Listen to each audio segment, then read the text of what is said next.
It wasn't a particularly dangerous sound, but that he was conscious enough to even do it meant he was a whole lot stronger than I'd presumed. I could have drained him more. Should have drained him more. I crossed my arms and tried to ignore the somewhat angry thought. After another slap from Jackson, the wolf's eyes opened into slits, and he all but growled, "What?" "Who sent you here?" Jackson said, voice sharp. "Cindy." The wolf's voice petered out, and he coughed. Blood speckled his lips. I wondered if the cause was internal damage or Jackson's slap, but I didn't really care either way. Jackson shook him. "The Syndicati?" The wolf groaned. Jackson's expression showed very little in the way of pity. "Why would the Syndicati want Amanda Wilson dead?" "Connected." "She's working for them," I cut in, though I wasn't entirely surprised. If Amanda had been an ordinary Black Widow, surely she would have aimed for millionaires rather than researchers. She certainly had the looks to snag one, and researchers, while very well paid, didn't make bundles of money, especially those who worked for the military or the government. Or at least my boss hadn't. Unless, of course, it was the thrill of the chase she enjoyed more than anything else. "Not just them. Subcontractor." His answer this time was stronger, clearer, angrier. Jackson's gaze met mine. "A Black Widow who subcontracts her services. That's a new one." It certainly was. I returned my gaze to the werewolf. "So the Syndicati employed her to keep tabs on Wilson?" "And report on his research. Yeah."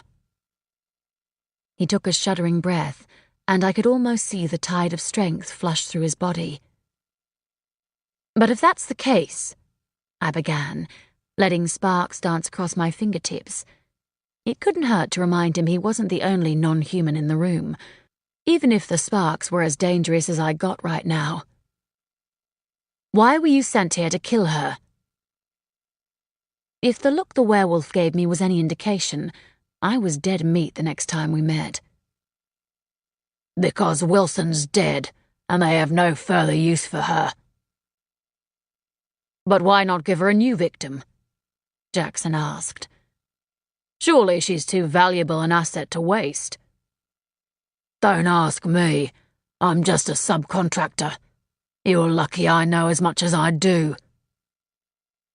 "Meaning we obviously need to talk to the man who employed you. His name?" The wolf hesitated. Jackson shook him, hard. Breath hissed through the wolf's clenched teeth, and his eyes narrowed even further, and yet again promised death. After a moment, he said, "Henry Moretti." "Surprise, surprise," I muttered. Jackson's expression was as grim as mine undoubtedly was. "And how were you supposed to contact Moretti after the job had been done?" "Phone call. Payment is cash, sent by courier." Which was all very clinical and efficient. No face-to-face contact, no paper trails to trace. I was betting even the courier who delivered the cash wouldn't tell us much, especially given we were dealing with vamps who could easily erase or rearrange memories. It made me wonder whether Henry Moretti even existed. It was more than possible it was just a cover name. "I've given you what you want," the big wolf growled. "The least you can do is let me go before the cops get here." Jackson looked at me, eyebrow raised. "What do you think?" I paused, as if considering the request, then shook my head. "I totally agree." And with that, Jackson threw a punch so forceful the wolf's head snapped back, and his body went limp. Jackson checked his pulse, made a satisfied-sounding grunt, then released his grip on the wolf's shirt. The big man hit the carpet with a heavy thump. Jackson stepped over his legs and met my gaze. The ambulance is almost here. It might be worth you going to the hospital with Amanda, just in case she wakes and feels the urge to talk. I'm not family, so they're not likely to let me sit in her room with her. Besides, I hated hospitals and tended to avoid them unless there was absolutely no other choice. Lie and say you are. It's not like they'll ask you for ID. They rarely do in emergencies. He handed me his car keys. Besides, your hand needs stitches if the state of the handkerchief is anything to go by. I glanced down to see blood dripping from the sodden handkerchief. What are you going to do? Wait for the cops to arrive? I'd better, if only for the sake of the cops. Wounded or not, our wolf could take out 2 humans without blinking an eyelid. He cocked his head, expression intent. There are 2 sirens approaching. The cops were obviously close. And wasn't Sam going to be happy that we'd rung the police rather than him? By the same token, our reluctance shouldn't really come as a surprise given what he'd done to us. I'll give you a call if there's any news. Jackson nodded. I headed for the front door to let the paramedics and the cops in. Several hours later, sporting a freshly stitched and bandaged hand, I somehow managed to convince the hospital staff I was Amanda's sister and was allowed into her treatment room. How is she? I asked, as the nurse checked Amanda's charts and made some notes. She's been stabilised and given blood, and we've treated the nasty bite on her neck. But otherwise she's fine. She might want to stop playing around with vampires, though. This was a close call. It should have been more than close. If Jackson and I had been a few minutes later, our Black Widow would have been well and truly dead.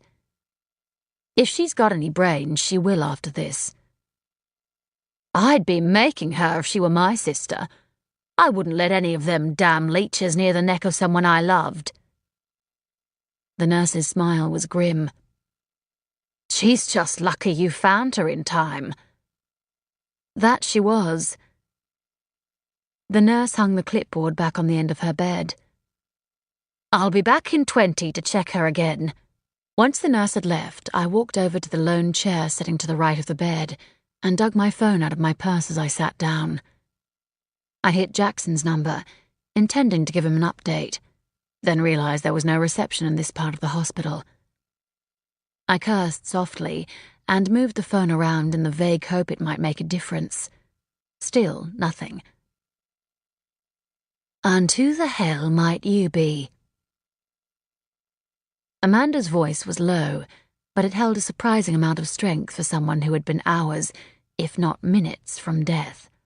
I'm the person who saved your life, as you no doubt heard the nurse say.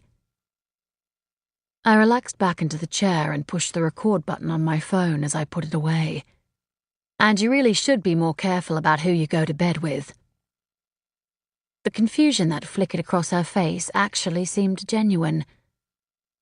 What do you mean? I mean you shouldn't go to bed with a vampire and a werewolf, especially when you've reached the end of your usefulness to your employer. I'm hardly likely to have bedded a man, let alone a wolf and a vamp. That wouldn't have... She cut herself off with a cough. Wouldn't have looked good to the cops who are still investigating your husband's death. I finished for her. How long will it take them to make the Black Widow connection, do you think? I have no idea what you mean, she said, with such sincerity that I was almost tempted to believe her. Almost. I crossed my legs and regarded her steadily for several seconds. If she was at all unnerved, she didn't show it. Eventually I said, I noticed you ignored my jibe about your employer. That might not be wise, given what's happened. Look, as I already said, I have no idea what you're talking about. If you don't get out of here, I'm going to call security. You do that, I agreed. And the minute I'm outside, I'll ring Henry Moretti and tell him exactly where you are. I bet this time he'll send a better grade of executioner. Her eyebrows rose and her expression remained one of mild confusion. She should have been an actress rather than a Black Widow. She could have won an Academy Award with performances like this. I still have no idea what you're talking about. I'm talking about the vampire who almost bled you dry and the werewolf who fucked you while the vampire drained you. Both were sent by Henry Moretti. I shook my head, my expression one of mock sadness. Seems Moretti thought you'd reached the end of your usefulness. Look, as I've already said... Fine. I thrust to my feet. I'll just go make that phone call then. I was almost out of the treatment room when she said, No, wait. I turned and crossed my arms. Why should I, when you apparently don't know what I'm talking about? She waved a hand, the motion elegance itself. If what you're saying is true about the vamp and the wolf, why then did you save me? Because I'm investigating the death of your husband, and it would be hard to question you if you were dead. But you wouldn't mind me being dead otherwise, if your tone is anything to go by. Totally wouldn't mind, but that's beside the point. At least you're honest. Her brief smile held very little in the way of amusement. Are you a cop? No. Personally, I would rather avoid involving the cops at the moment. I'm thinking you might want to too. Possibly. She pursed her lips. And just to put things straight, I didn't go to bed with either a vamp or a wolf. Perhaps not knowingly, but you must have let that vamp into the house. He couldn't have crossed the threshold uninvited. I let a plumber in. She paused. Guess I need to check credentials a little closer, huh? If you're going to keep playing with pond scum like the Syndicati, then yeah, that might be wise. The Syndicati pay in good, clean cash, and for a subcontractor like myself, they're a viable business option. Except when they believe you have come to the end of your usefulness to them. She frowned. That's what I don't understand. This is not the first time I've worked for them, and I'm very good at what I do. I cannot understand why they would wish to end my services in such a permanent manner. I didn't really understand it either, but then I wasn't a vampire crime boss. Did the Syndicati order the hit on Professor Wilson? We already knew it was the Redcloaks who'd killed him, but it never hurt to double-check. No. Why would they? They needed him alive to keep working on his research, as he hadn't pinned down all the enzymes that are apparently responsible for a human becoming a vampire. So much for Jackson's theory that the red-cloaked figure had been nothing but a ruse. Are you sure? Because another professor who was undertaking research similar to your husband's was murdered this week, and it seems very likely it was ordered by the Syndicati. Perhaps it was, but I do not know or care about the Syndicati or their plans for other researchers. My job was to keep tabs on Wilson and his research, and that's precisely what I did. And ethics be damned. She shrugged. Men and women have been using sex to get what they want for eons. I merely used it to get information for my clients. Her smile was cool. And trust me, the men I bed get the better end of the deal. They have me at their beck and call. But afterward they're left behind to take the blame. If they live, she murmured. Not all of them do. Which made me wonder just how many other husbands she'd had, and how many of them were still alive today. I had a bad feeling there was a whole lot more dirt swept under this woman's carpet than what we'd already uncovered. So how do you get the information? Pillow talk, or by breaking into his computer and copying his files? Nothing so crass. I'm a telepath with a photographic memory. I might not understand what I steal, but I never forget it. A handy talent for a thief to have. How do you get the information to the Syndicati? She smiled again, a blonde-haired shark with perfect white teeth. You came here wanting information in exchange for saving my life. Why don't we make a deal? What, saving your life isn't enough? Well, no, because I need to be alive for you to get your information. Therefore, I have leverage and you do not. And contacting the Syndicati isn't a good enough form of leverage in your eyes. Oh, it's a great form of leverage, but there is one major problem. You can't get reception here in the hospital, and the minute you leave, I'm gone. You'd lose not only me, but any additional information I might hold. All of which was true, damn it. I eyed her warily. What sort of deal? In return for answering your questions, I want your help in removing myself from the Syndicati's reach. I'm thinking there's probably not going to be many areas in Australia that meet that criteria, and maybe very few overseas. I agree, which is why I intend to flee overseas once I'm out of this state. I have passports and clothing at a safe place ready to go. All I need is transport there, and then on to the airport. A deal that certainly gives you more than it gives me. Unless, of course, the information I might have also includes a hard drive containing not only every scrap of information I stole from Wilson, but every detail of anyone I ever dealt with in the Syndicati. I blinked, and her shark smile got bigger. It always pays to have some form of backup plan. So why don't you use said backup to exchange for your freedom? Because, as you said, they have obviously, for whatever reason, decided it is safer to be rid of me than use me again. Therefore, they will merely agree to the exchange and then kill me anyway. She raised an eyebrow. I am fully aware of what my employers are capable of. Do we have a deal? I hesitated, but I had no real choice and we both knew it. Not if I wanted the answers that might well be hidden somewhere in those files.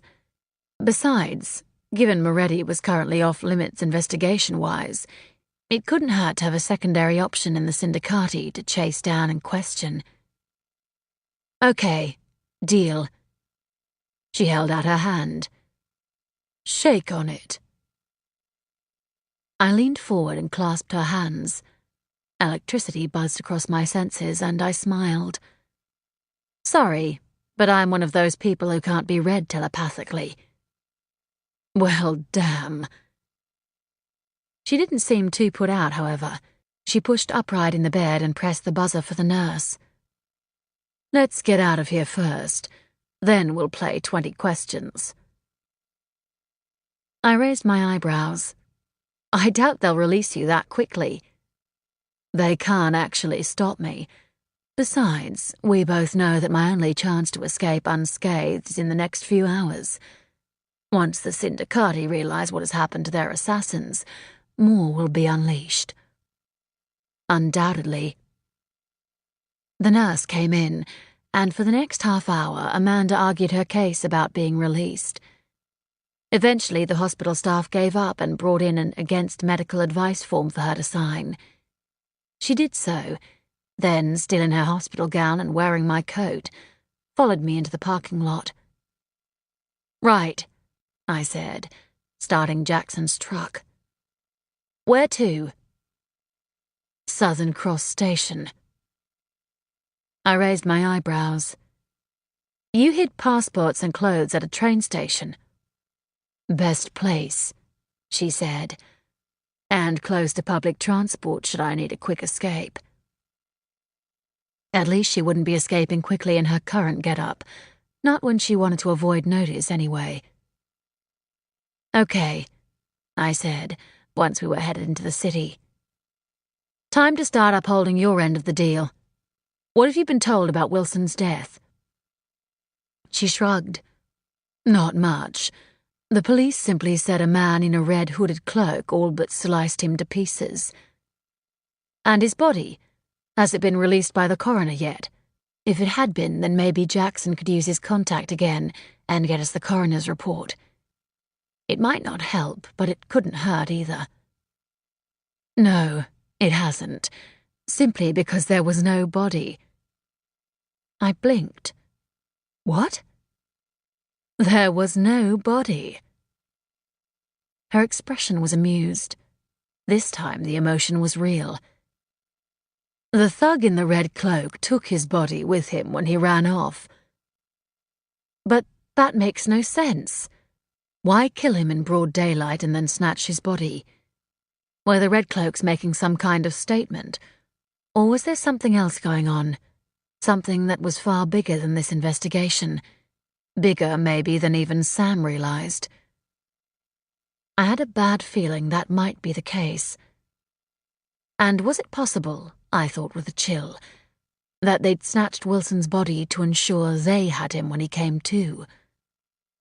Sam said the red plague virus was spread through either cuts or bites, which meant that if Wilson hadn't been killed, he would have been infected.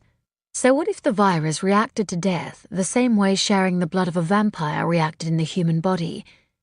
That is, on death, it put them into a coma while the body made the change from one form to the other. Maybe he'd merely looked dead. Maybe he'd simply slipped into a form of suspended animation while he went through the change to becoming something more than human. If that was the case, then one of the men who'd been employed by the government to find a cure for the red plague virus was now under the control of the red plague victims themselves.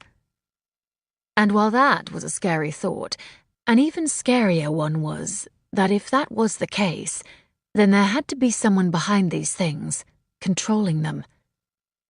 The red cloaks I'd seen hadn't seemed intelligent enough to do anything more than hunt and kill, nor had they appeared to want to do anything more than that. So either there was more to the cloaks than first appeared, or there was something deeper going on. Either way, with Baltimore dead and his research in the hands of God knew who, Wilson was the only one left who had any hope of finding a cure anytime soon.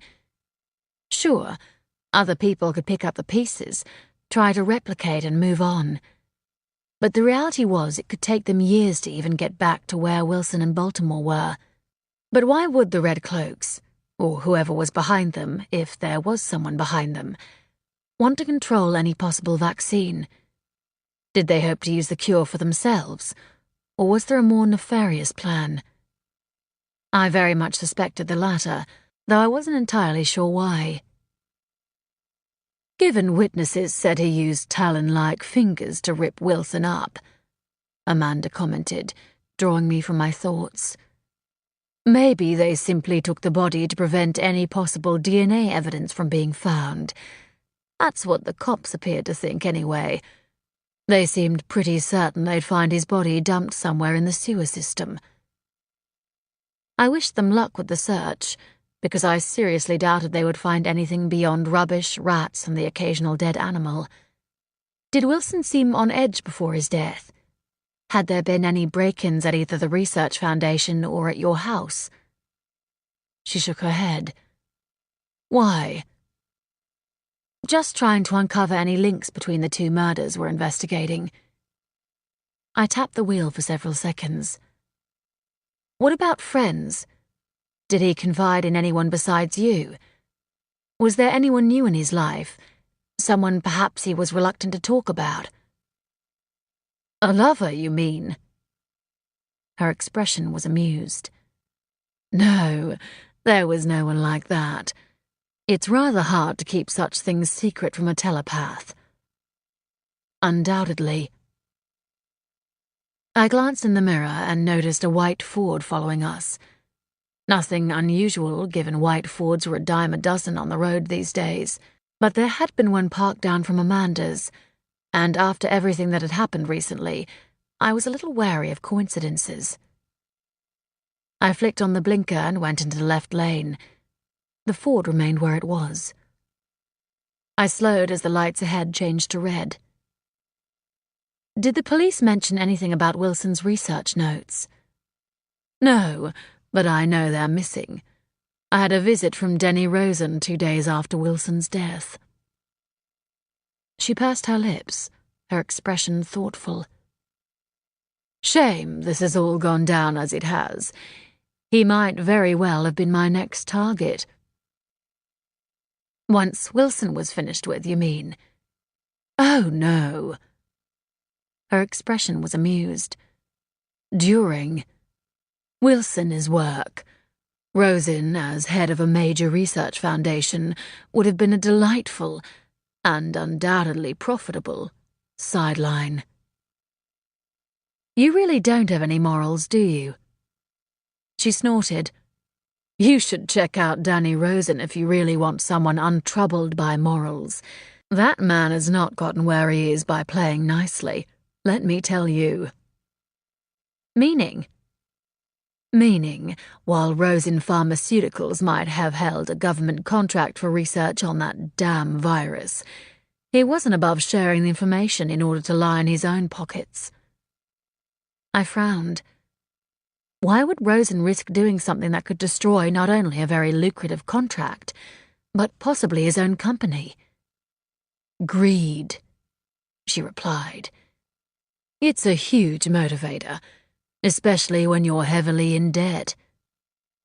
And Rosen is. She nodded. To the tune of nearly $1 million. Apparently, he has a very nasty gambling problem. He's the type who would bet on 2 flies walking up a wall if the odds were good enough. And you discovered all this in the brief time he came to see you? Of course. Her smile was fleeting but smug. Rosen may be very adept at hiding his problems from government scrutiny, but, as I have said, I'm very good at what I do, and I don't always have to fuck some to do it. Rosen, unlike Wilson, is an easy read. Which made me wonder why the government wasn't working on some sort of device to prevent the minds of people in such important positions being read. Or maybe they were, and like the Red Plague virus, it just wasn't common knowledge. I glanced in the rearview mirror again. The white Ford wasn't visible, but that niggling sense of unease refused to abate. Have you any idea who Rosen is indebted to? Amanda frowned. That I couldn't quite catch, as he was trying not to worry about it. She waved a hand. But it was a long, titled name that had something to do with a rat. Not Marcus Radcliffe III. That sounds about right. She studied me for a moment. I gather you've come across him in your investigations. You might say that. Unfortunately, Radcliffe was now in Sam's hands, and he no doubt now knew about Rosen's debt problems. Of course, that didn't preclude the possibility of us talking to him. Who knew? We might uncover some morsel Sam had missed.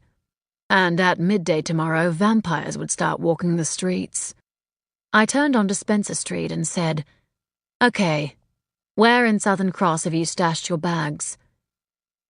It's locker number 92, in the train concourse. I grunted and swung into the station's parking garage. After finding a spot on the upper level, I said, Do I need a locker key or code? Code 9057. I opened the door, then hesitated.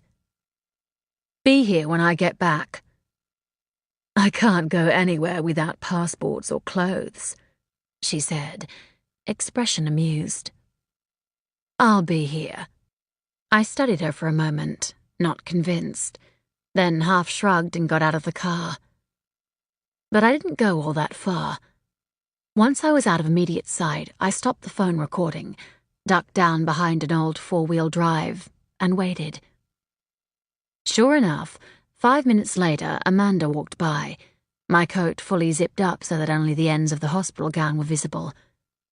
Unless you looked really close, It simply appeared as if she were wearing a light summer dress. I waited until she'd stepped inside the elevator, watched it descend until it was obvious it was going straight to the ground floor, then ran for the stairs. I called to my spirit form as I did so, felt the fires within surge to life, but, just as quickly, splutter into nothing. God damn it, I was still too low in energy to become fire. I ran down the stairs as fast as I could, and prayed like hell that the parking garage's elevator was as slow as most of them seemed to be. I was almost at the bottom of the stairwell when the door opened and a mum with 2 kids stepped in. Only fast footwork on her part saved us all. I gave her a quick apology, then dashed out. The concourse was packed.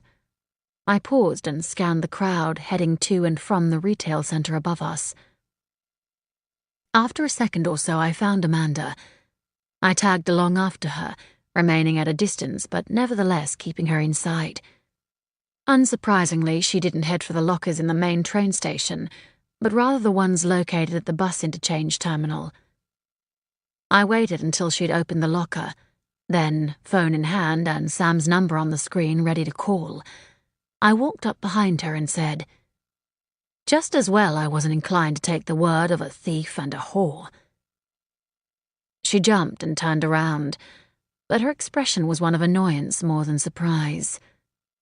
"Well, it was worth a shot," she grimaced. "I guess you're not as gullible as you seemed." "No." I showed her the phone. "Give me one reason not to hit this number and hand you over." She raised an eyebrow. "Go for it. I know for a fact that is neither Henry Moretti's number nor anyone else who provides a contactable front for the Syndicati." "No, it's not," I agreed. "It's actually the number of someone I think might be much worse where you're concerned." "And who might that be? The cops? They're hardly likely to be concerned about a widow deciding to take a holiday." "Maybe not, but I'm betting the police might be interested in our little conversation, which, by the way, I recorded. However, this isn't a direct line to any cop." I watched the amusement flee her face. The fury that took its place was an ugly thing to behold. Finally, I was glimpsing the real Amanda Wilson. "This is the number of a PIT detective." "And what is PIT?" "They're the Paranormal Investigations Team, and sit somewhere between the police and the military." I plucked the duffel bag from her hands. She resisted, but only briefly. "Basically, they have carte blanche to do whatever it takes to investigate and solve paranormal crimes. I'm afraid your husband's death falls under that umbrella." "And this should scare me because they are not bound by the same rules as the police." I slung the bag over my shoulder, then stepped back and waved her ahead of me. "I was in their hands recently. They gave me a drug that not only forced me to answer their questions, but restrained my psychic abilities, leaving me unable to defend myself for several hours afterward." Her gaze shot to mine. "And what abilities might you have?" I gave her a smile that held very little humor. "Run again without holding up your end of our bargain, and you just might find out." Her gaze lingered on mine for a minute, as if to assess whether I meant what I said. Then she sighed.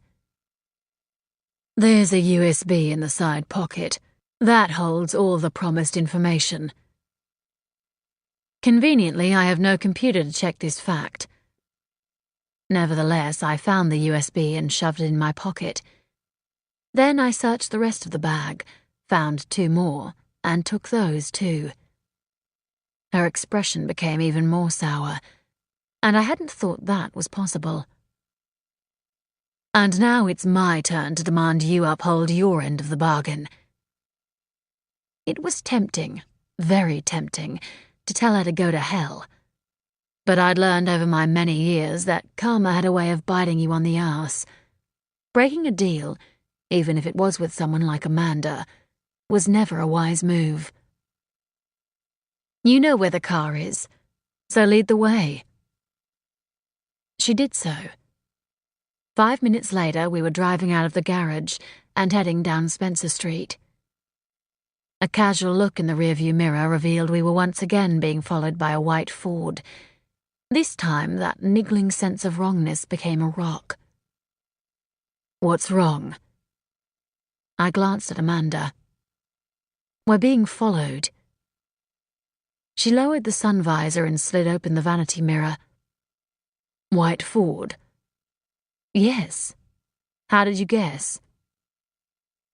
I noticed it parked down the street and remembered the plates.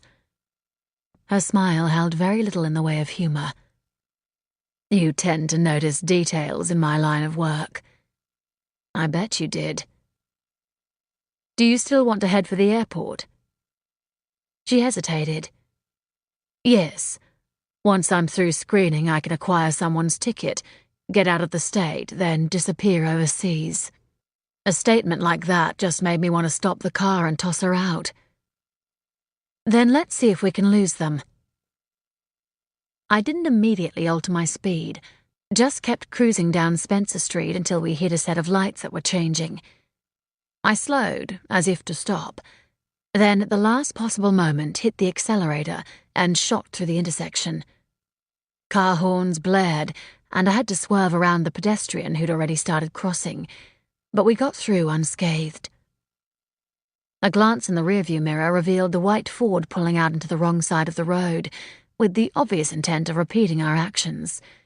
If another truck or car didn't take them out, we had, at best, a couple of minutes.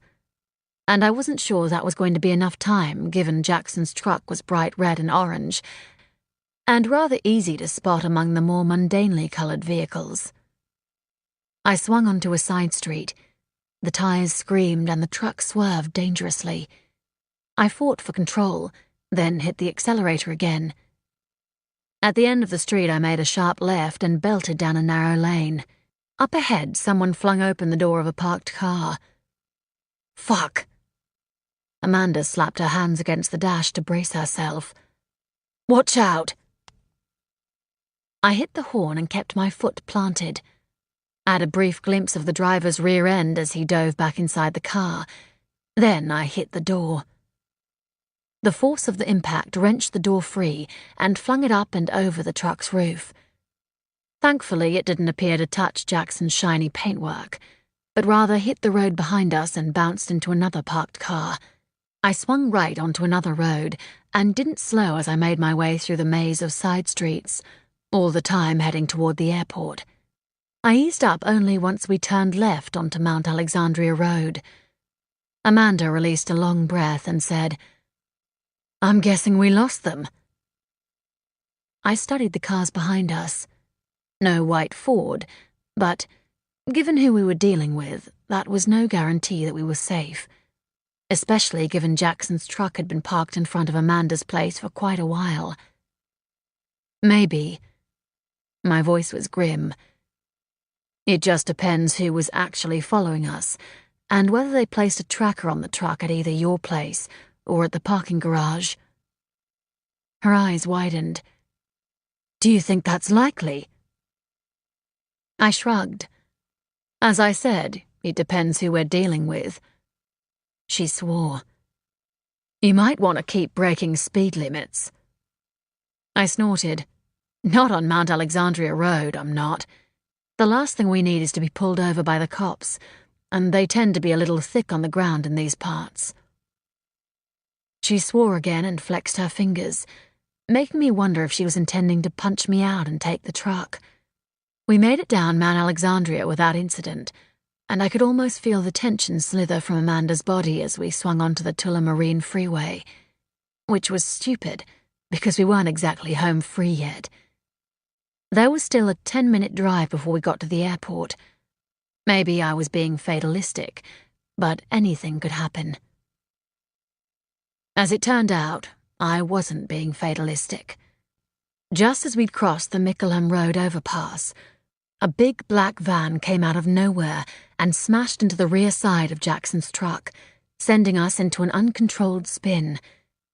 I pulled my foot off the accelerator and fought the wheel, trying to drive out of the spin, only to be hit a second time. Amanda screamed, the sound almost lost to the roaring of the engine, the squealing of the tires, and my own cursing. I saw the tree coming, but there was nothing I could do to stop us from hitting it. The airbags exploded on impact, and Amanda's scream abruptly died. For several seconds there was no sound, other than an odd ringing in my head.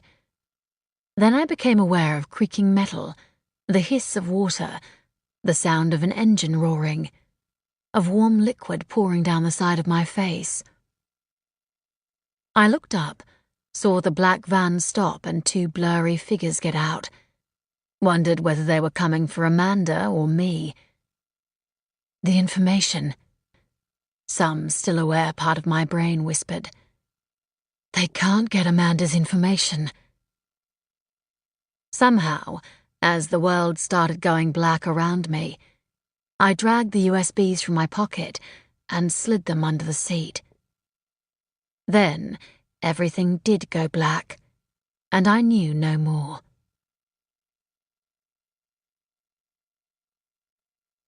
Chapter 11. Waking was a slow and agonizing process. As I climbed toward full awareness, various bruised and battered bits of my body came to life, and they all seemed overly determined to make consciousness a living hell. I tried to shift position and ease some of the pain, but quickly discovered I couldn't move. It took several minutes to realize why. My hands and my feet were tied so tightly that red-hot lances of agony were shooting up my limbs. To make matters worse, a herd of people wearing hobnail boots was stomping about inside my head. Waking, I decided, just wasn't worth it.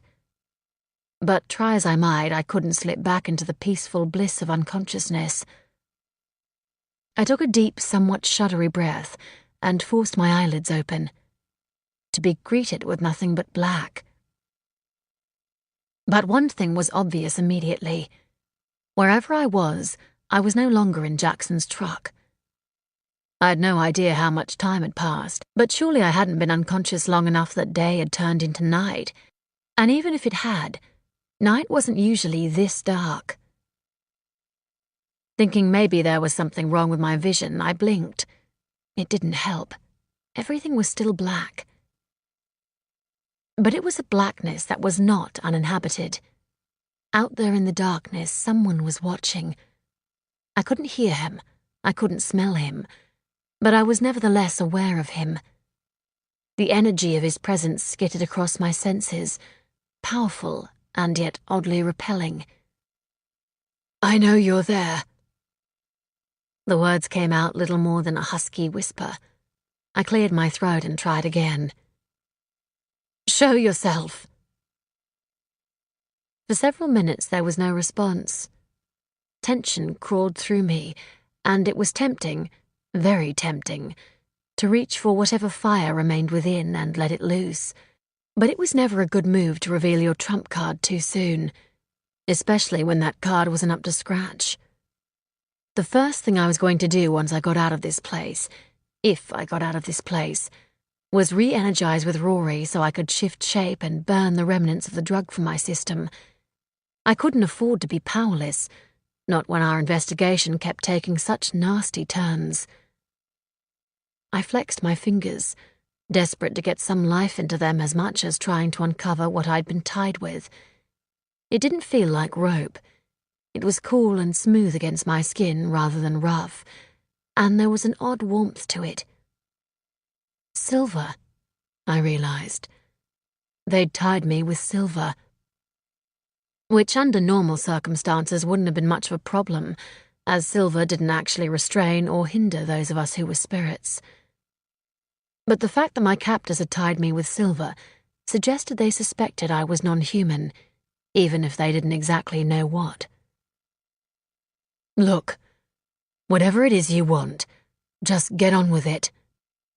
Though I kept my voice low, it nevertheless spurred the hobnailed idiots in my head into greater action. Tears stung my eyes, and I blinked them away furiously. I really haven't got the time to be playing games. As I half expected, it was a comment that finally got a response.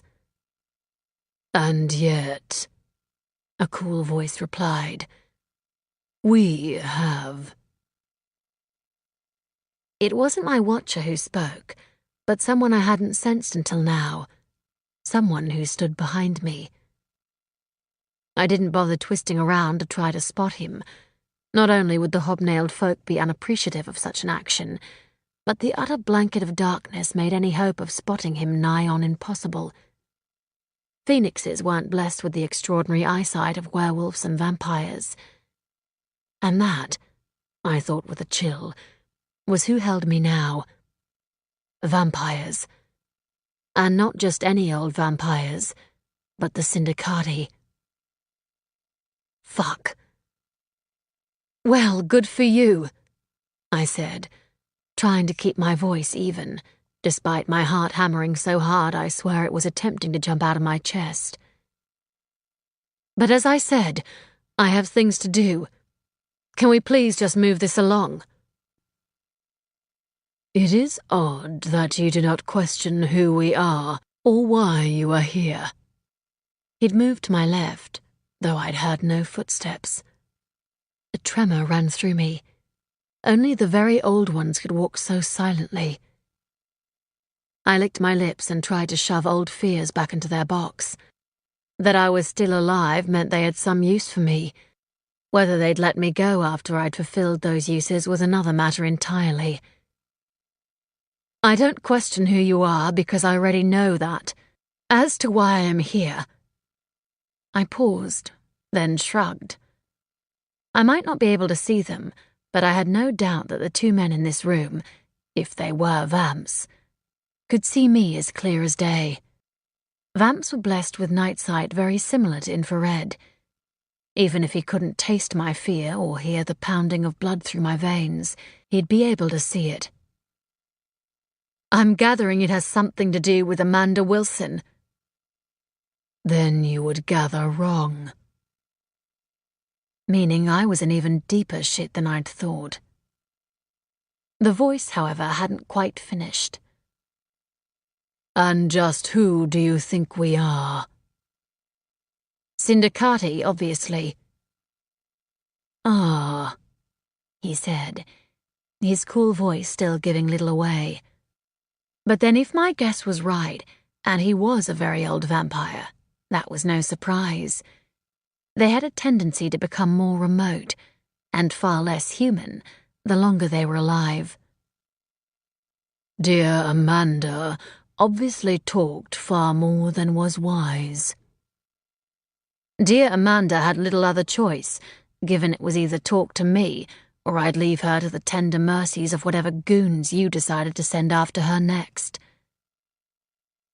The speaker was silent for several minutes. I closed my eyes and tried to get some sense of him, but all I could feel was the man whose presence was beginning to scratch at my skin like some foul disease. He was the real power here, I suddenly realized, not the man who spoke. Ah, so you are the reason no one has heard from either of the subcontractors. Well, I might be responsible for one being incommunicado, but not the other. He is, as far as I know, still in the hands of PIT. This news finally got a reaction. It was little more than a hiss of annoyed air, but it was nevertheless there. It made me wonder if the werewolf we'd questioned was more closely connected to the Syndicati than just being a mere subcontractor. While wolves and vampires generally weren't overly fond of one another, there were certain elements within each society that happily coexisted. I suspected the Syndicati, and whatever the werewolf equivalent was, would be one of those. And you are responsible for this? Well, he did try to kill me. An unfortunate mistake on his part, was the response. Especially since we still have need of you. And if they didn't, would I now be dead? The answer, very obviously, was yes. I flexed my hands, felt the surge of heat across my fingertips, but resisted the urge to let it show. I might have little more than sparks, but those sparks might yet save my life. Which leads neatly back to my original question, I said. What the hell do you want from me? Ah, the vampire said. You are a being who obviously does not appreciate the complexities of bargaining. It's hardly bargaining when you have me tied up tighter than a mummy in a pyramid. Amusement slid around me, its touch as foul as the silent presence in the corner. Who the hell was he? I had a vague feeling it was something I should know, that not knowing could prove very dangerous in the future. Or was that merely fear speaking?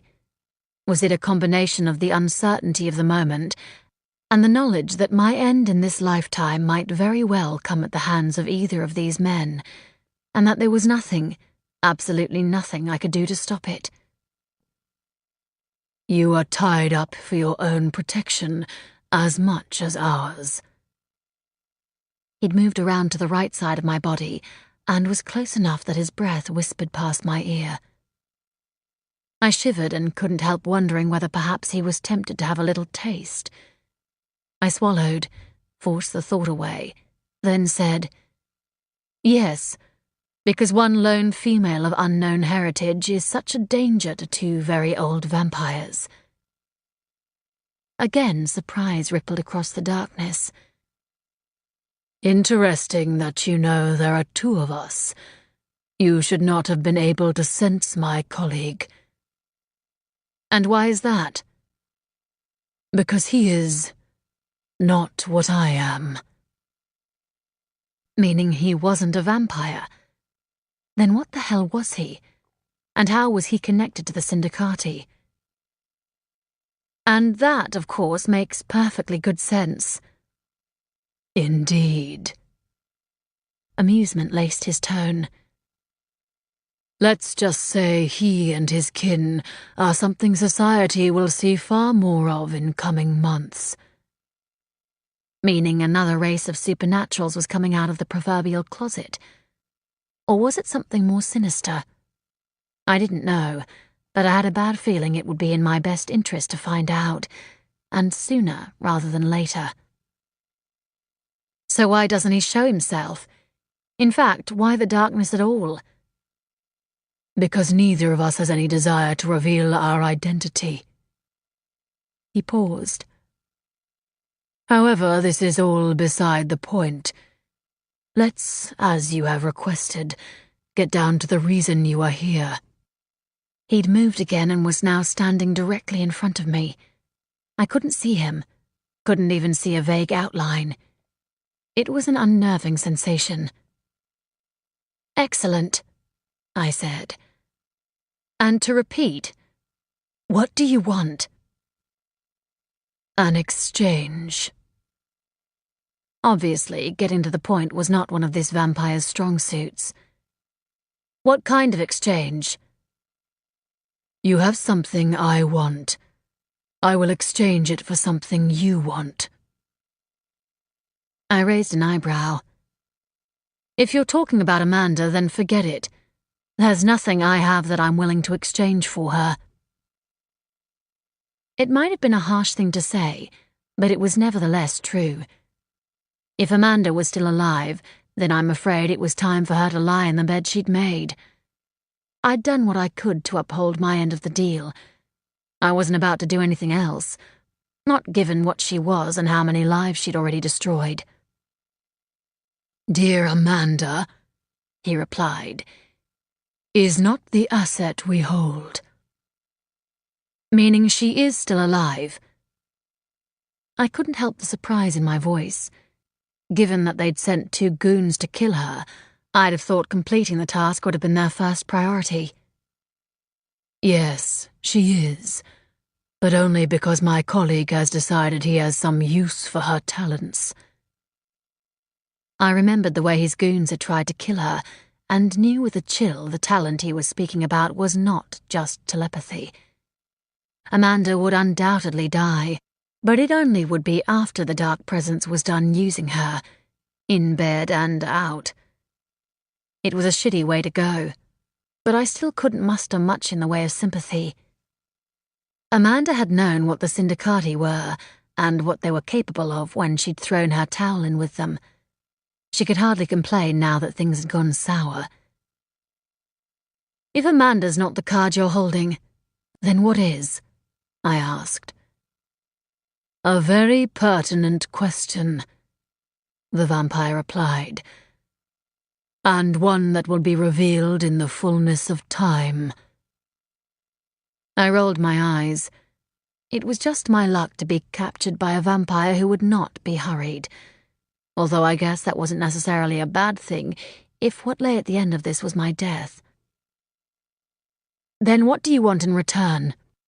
He didn't immediately answer, but I could feel his gaze on me, a weight that was both judgmental and condescending. "What we want is what you have hidden from us." I blinked. How could I have hidden something from you when I've never had any contact with the Syndicati up until now? "That is not entirely true," he replied evenly. "And what we require is Professor Baltimore's missing notes." "I haven't got them. They were stolen, a fact you're no doubt aware of." "Yes," he said. "But the set was not complete. There's a notebook missing."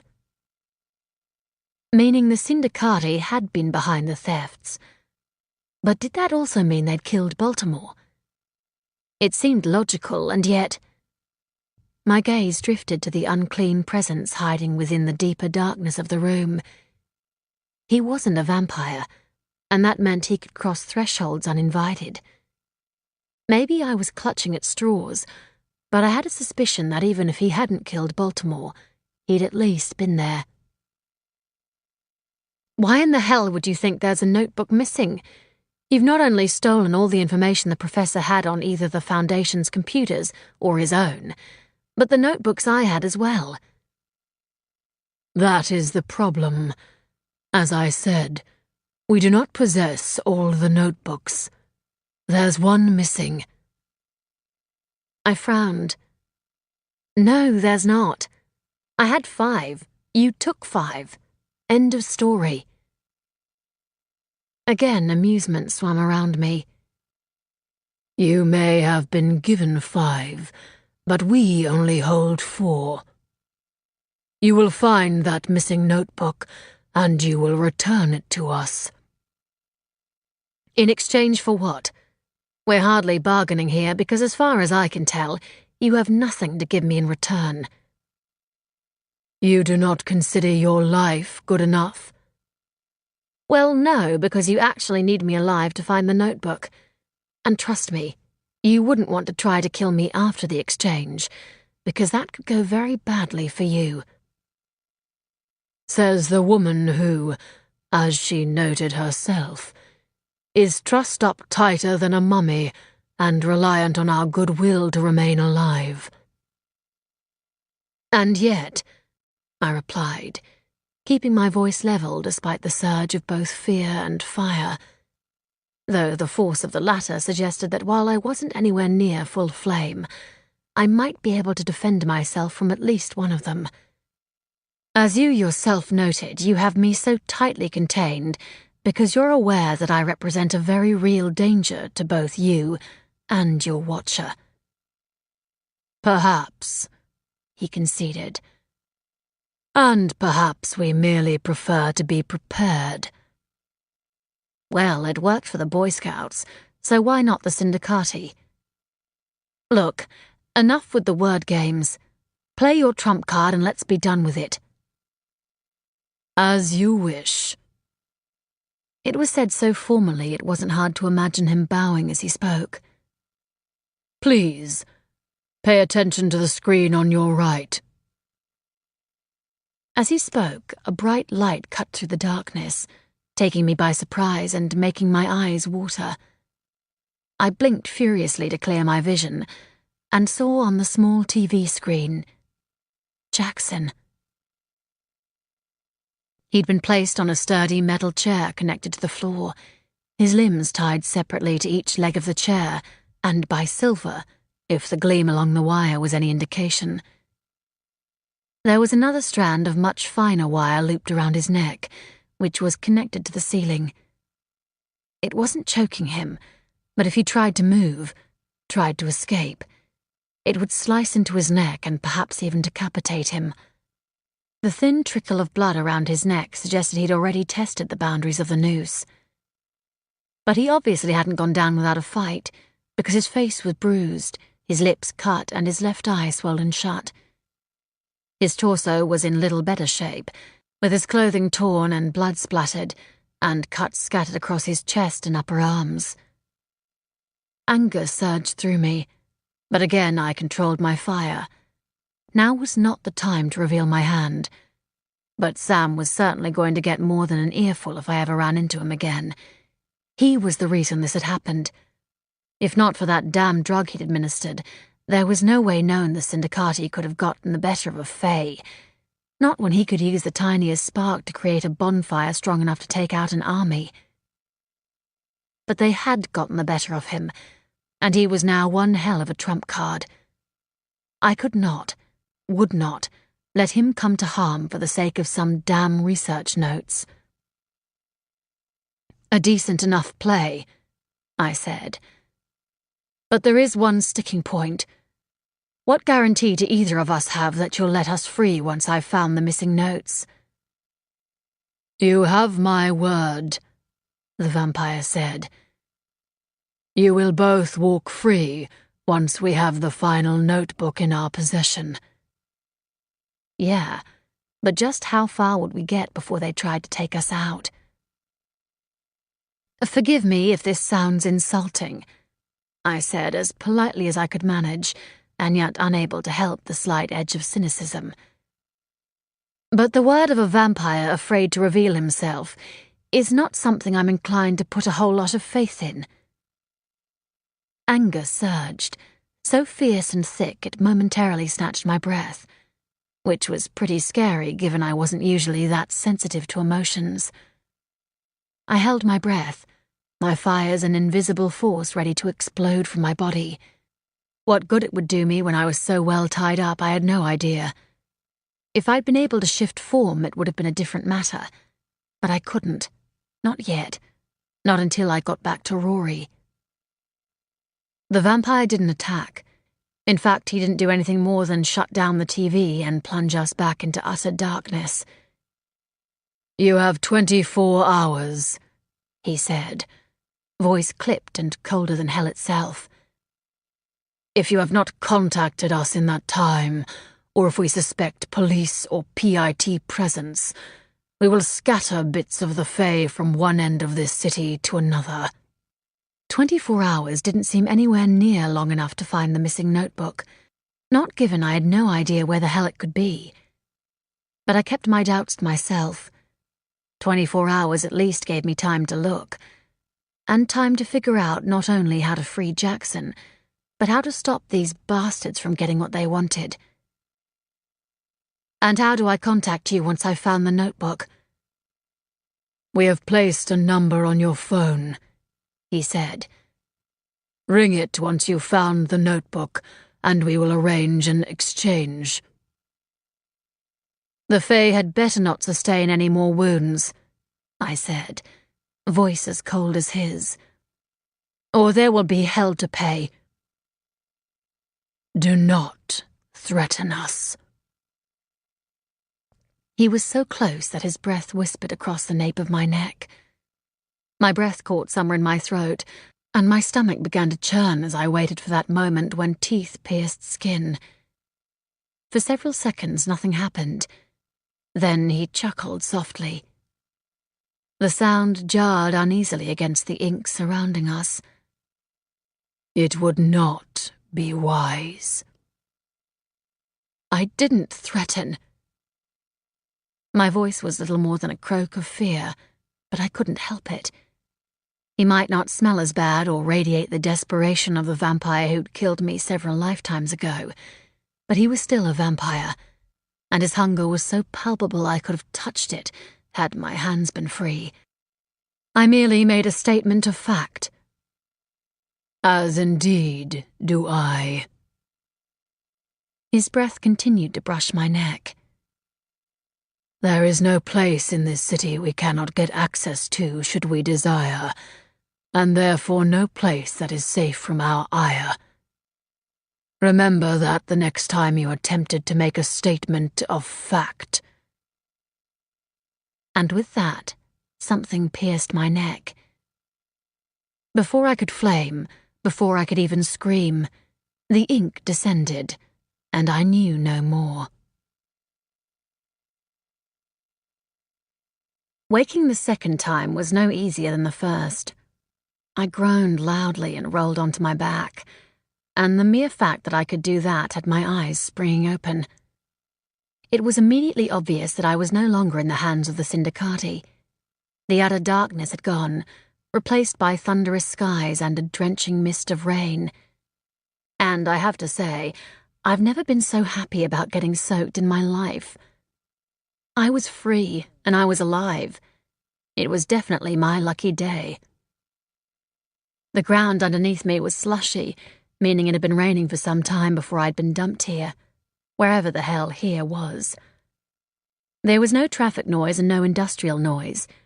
In fact, there was nothing more than the occasional squawk of a bird and the mooing of cows, meaning they'd dumped me in the country rather than the city. But why do that, given the 24-hour time frame? It didn't make sense.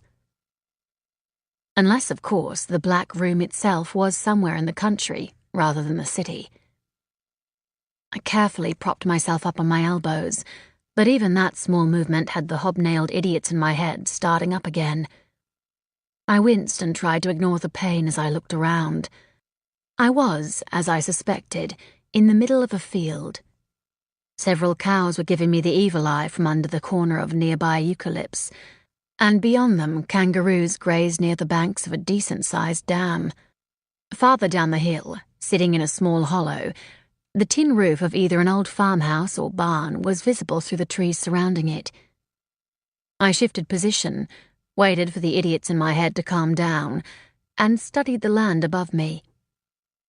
There were tire marks coming into the paddock from a road that disappeared around the left of the hill, and if the size of those tracks was any indication, we'd come here in a four-wheel drive, which didn't really help all that much, because there were 1,000,001 four-wheel drives on the road these days. There was no sign of Amanda in either direction, but I guess that was no surprise. After all, my cool-voiced kidnapper had stated that they had other plans for her. I pushed fully upright. Almost instantly, a dozen different aches fired into action, and for several minutes I did nothing more than breathe deep in an effort to keep my stomach from leaping up my throat. When I could, I did a quick body check. Bruised ribs, cuts on my left arm and right leg, and wrists that were rubbed raw by the thick wire that had bound me. Nothing truly incapacitating, a miracle in itself given the force with which we'd hit that tree. Airbags really did save lives. But what about my neck? Had it been teeth or a needle that pierced my skin? I tentatively felt around and wasn't entirely surprised to find 2 neat, round wounds. The bastard had bitten me, though I very much doubted he'd taken all that much. It was more a reminder of what he was and what he could do if he so desired. But what about the man in the shadows? I checked the other side of my neck, knowing from my time as a cop that vampires rarely use the same entry point, even if they were sharing a victim.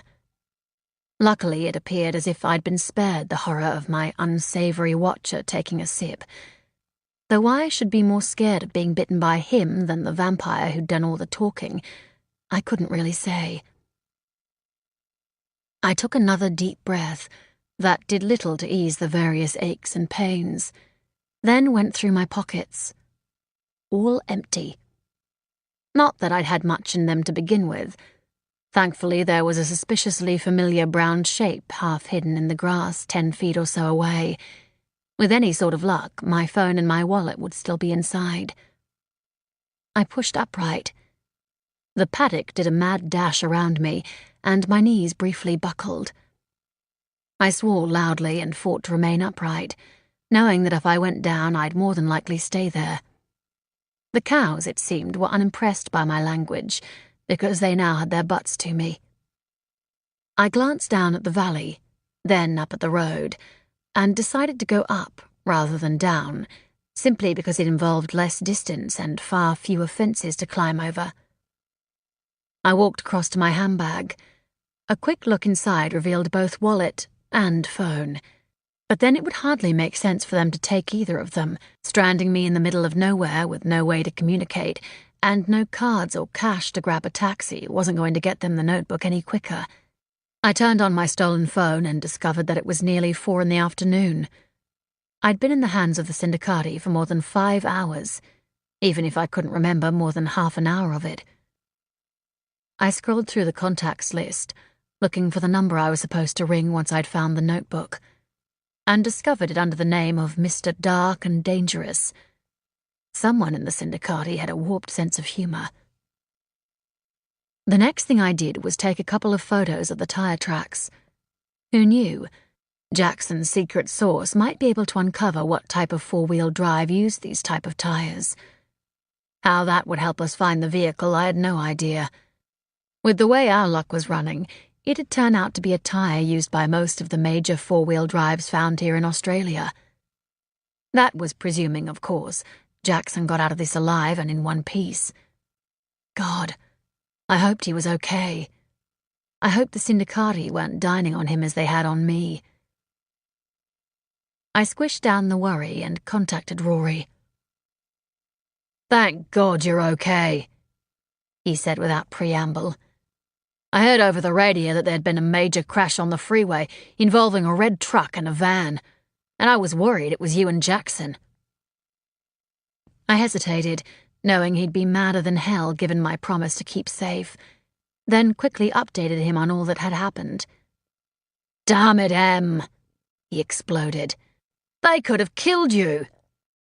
"Not until they get what they want," I said. "Trouble is, I have no idea where that notebook is, and though there was a copy on my laptop, it also went missing." "Well, no, it didn't. I have it." I blinked. "You what?" "The damn battery on mine died, so I borrowed yours. It's sitting in my locker at work as we speak." I closed my eyes and rubbed my forehead wearily. Even if I couldn't find the notebook, I still had a chance of saving Jackson. "Em, you okay?" "Yeah. Listen, can you meet me at home? Before I can do anything, I need to recharge. It's just become too damn dangerous to run around as I am." "Can do. But if you're intending to confront the Syndicati, you are not doing it alone." "Rory..." "No," he cut in. "Not this time. I don't trust vampires at the best of times, let alone ones as steeped in crime as this lot. They won't see or hear me, Em, but I will be there, just in case." I opened my mouth to protest, then closed it again. He was right. It was infinitely better to be safe than sorry. "Okay, I'll meet you at home." I hesitated, then added, "Oh, and don't bring the laptop. It's safer where it is for the moment." "No problem.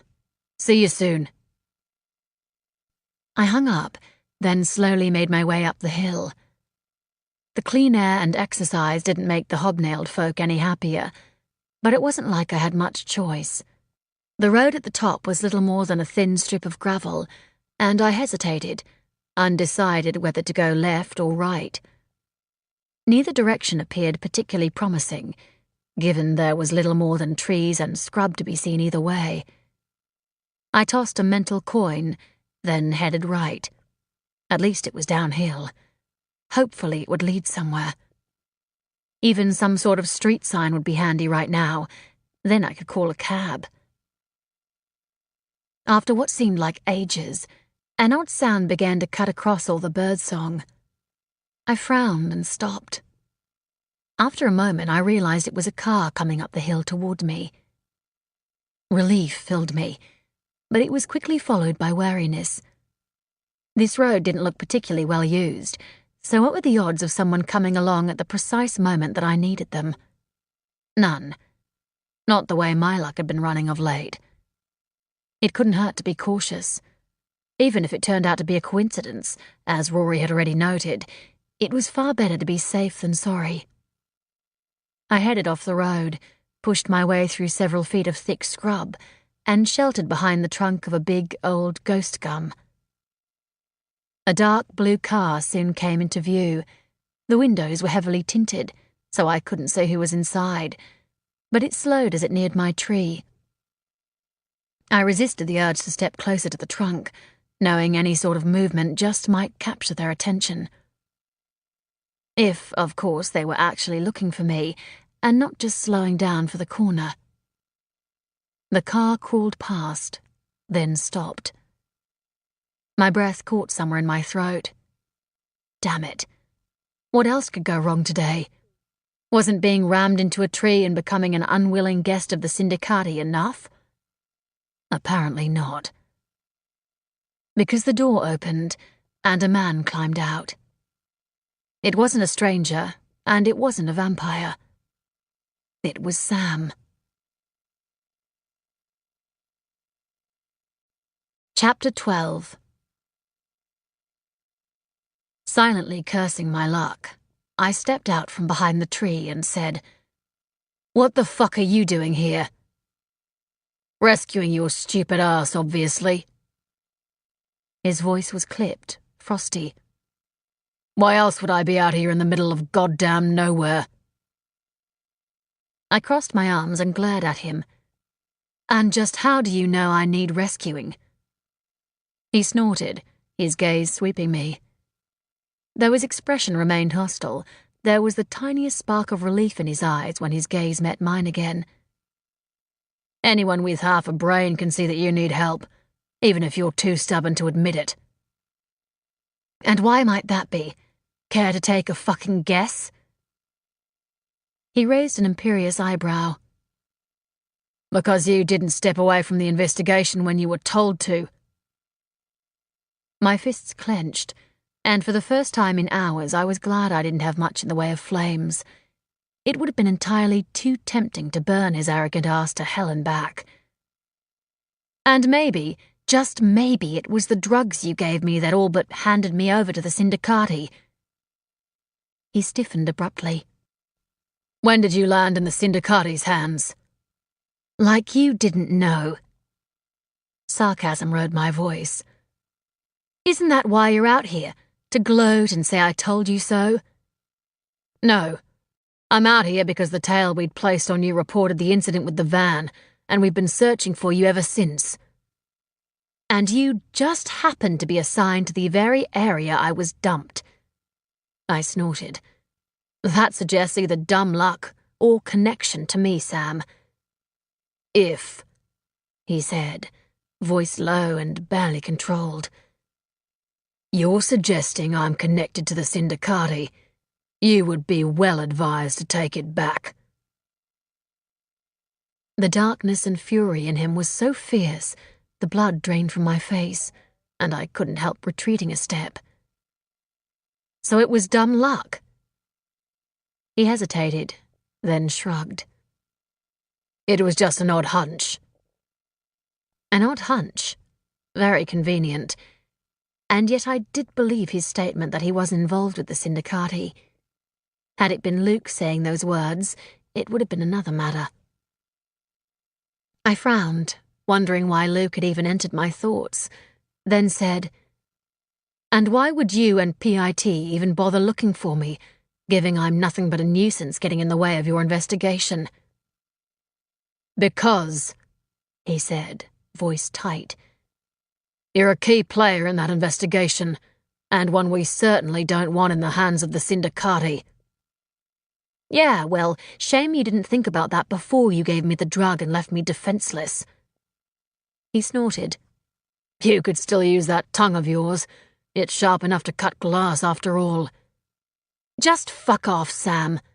I said. I don't need or want your help. With that, I marched through the scrub and headed down the road again. After several seconds, a door slammed, and the car continued on up the hill. Surprise flitted through me. Despite my words, I really hadn't expected him to go. The surprise was short-lived, however. A few minutes later, the car pulled up alongside me. Obviously, he'd left only to find somewhere to turn around.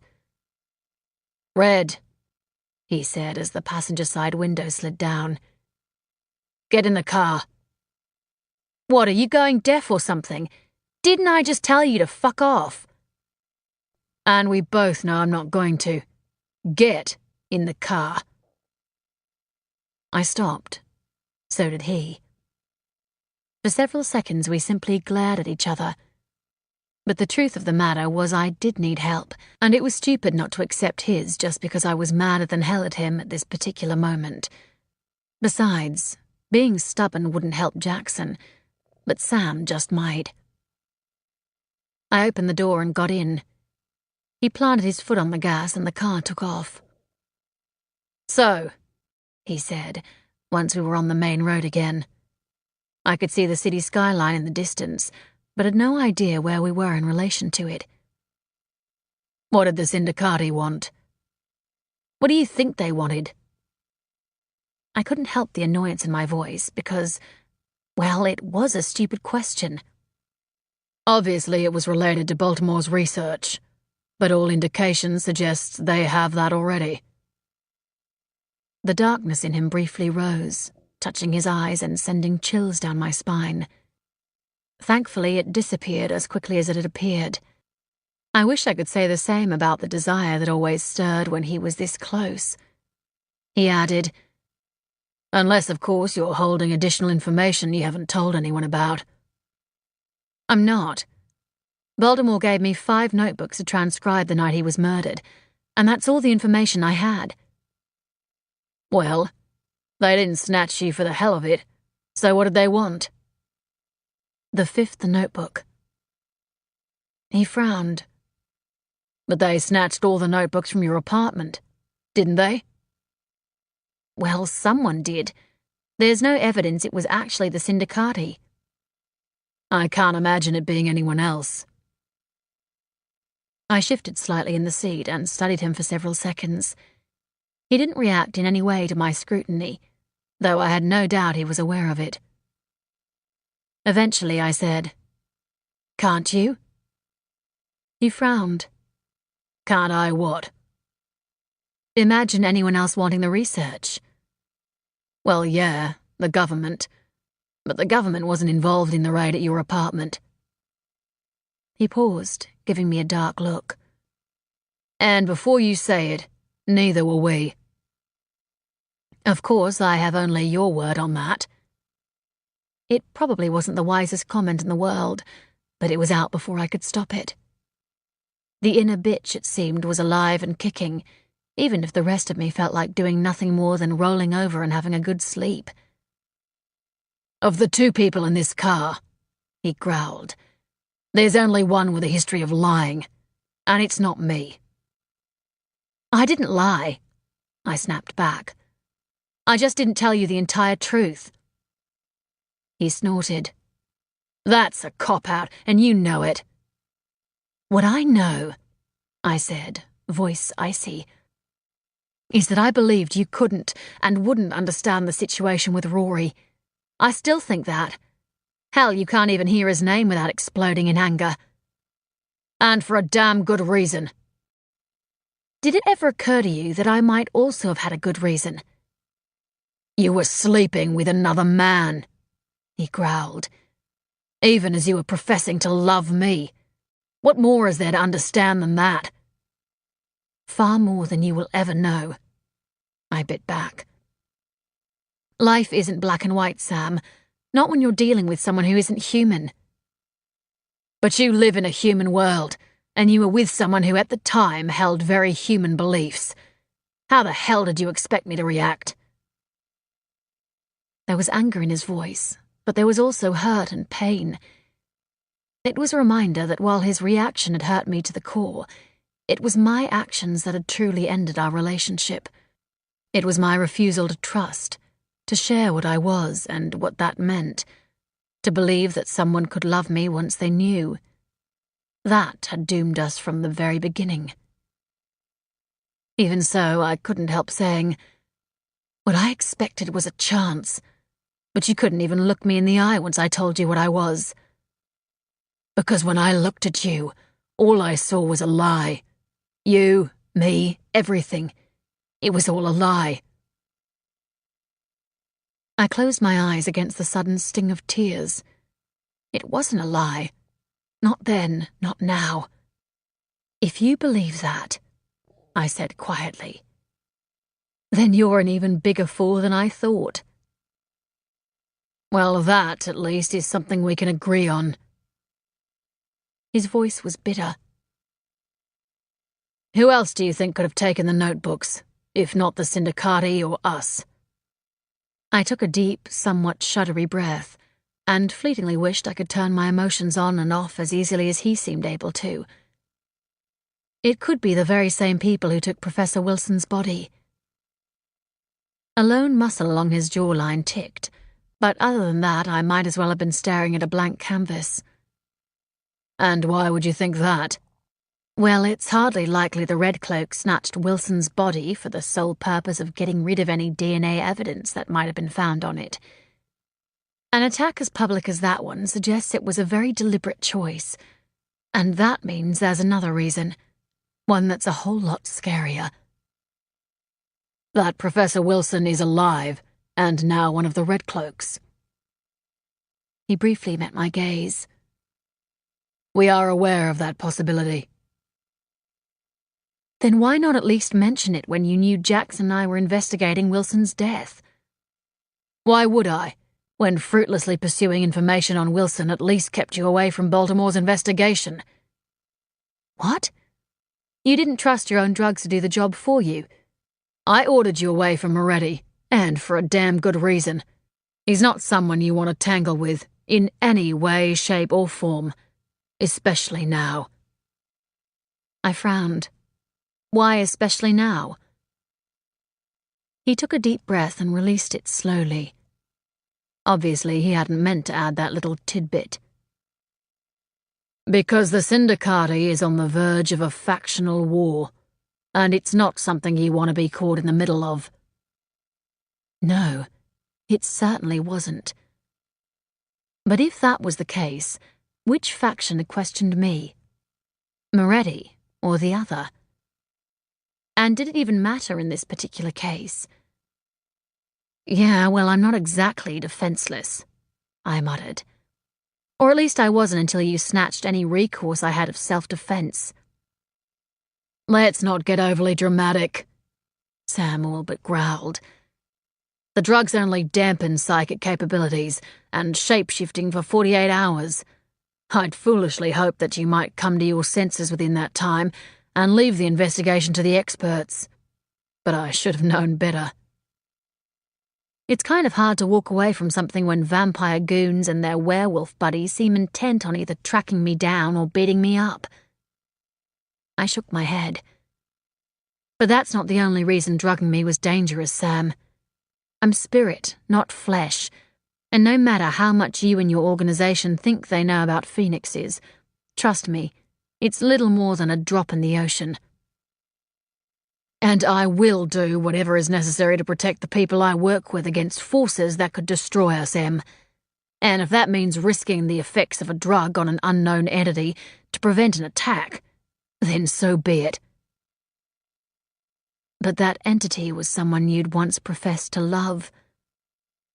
The words echoed through me, bitter and filled with hurt. Damn it, no. I wouldn't go there. Couldn't go there. This man might be the love of this lifetime, but that love was now a part of my past. It needed to remain there, no matter how much pain, regret, and anger lingered in the present. No matter how much the occasional glimpse of the old Sam fanned the embers of hope. You know what? This is getting us nowhere. Just stop the car and let me out. Rory can... Your damn lover can wait." The darkness within him was suddenly so close to the surface it was a living thing that crowded the car's cabin. "You've got a notebook to find and hand over first." I somehow resisted the urge to inch away from him. In this confined space, that darkness, whatever the hell it was far too close, far too real, and far too dangerous. And oddly enough, it reminded me a little of the man who'd silently watched me from the shadows. "Rory is as vital to my life as the air I breathe in this form," I replied, the bitterness within me evident in my voice, despite my best efforts of control. "And the very least you could have done was listen. What we had deserved—" "Enough!" It was an order and a warning, all in one. "We've studied your building security tapes. It wasn't Red Cloaks who broke into your apartment, but a thief with a long history of subcontracting to the Syndicati." I took yet another of those deep, steadying breaths, but it had as much of an effect as the rest of them. "I gather you've a warrant out on him." "Of course." He flicked on the blinker, and I realized with a start that we were now on the Tula Marine Freeway.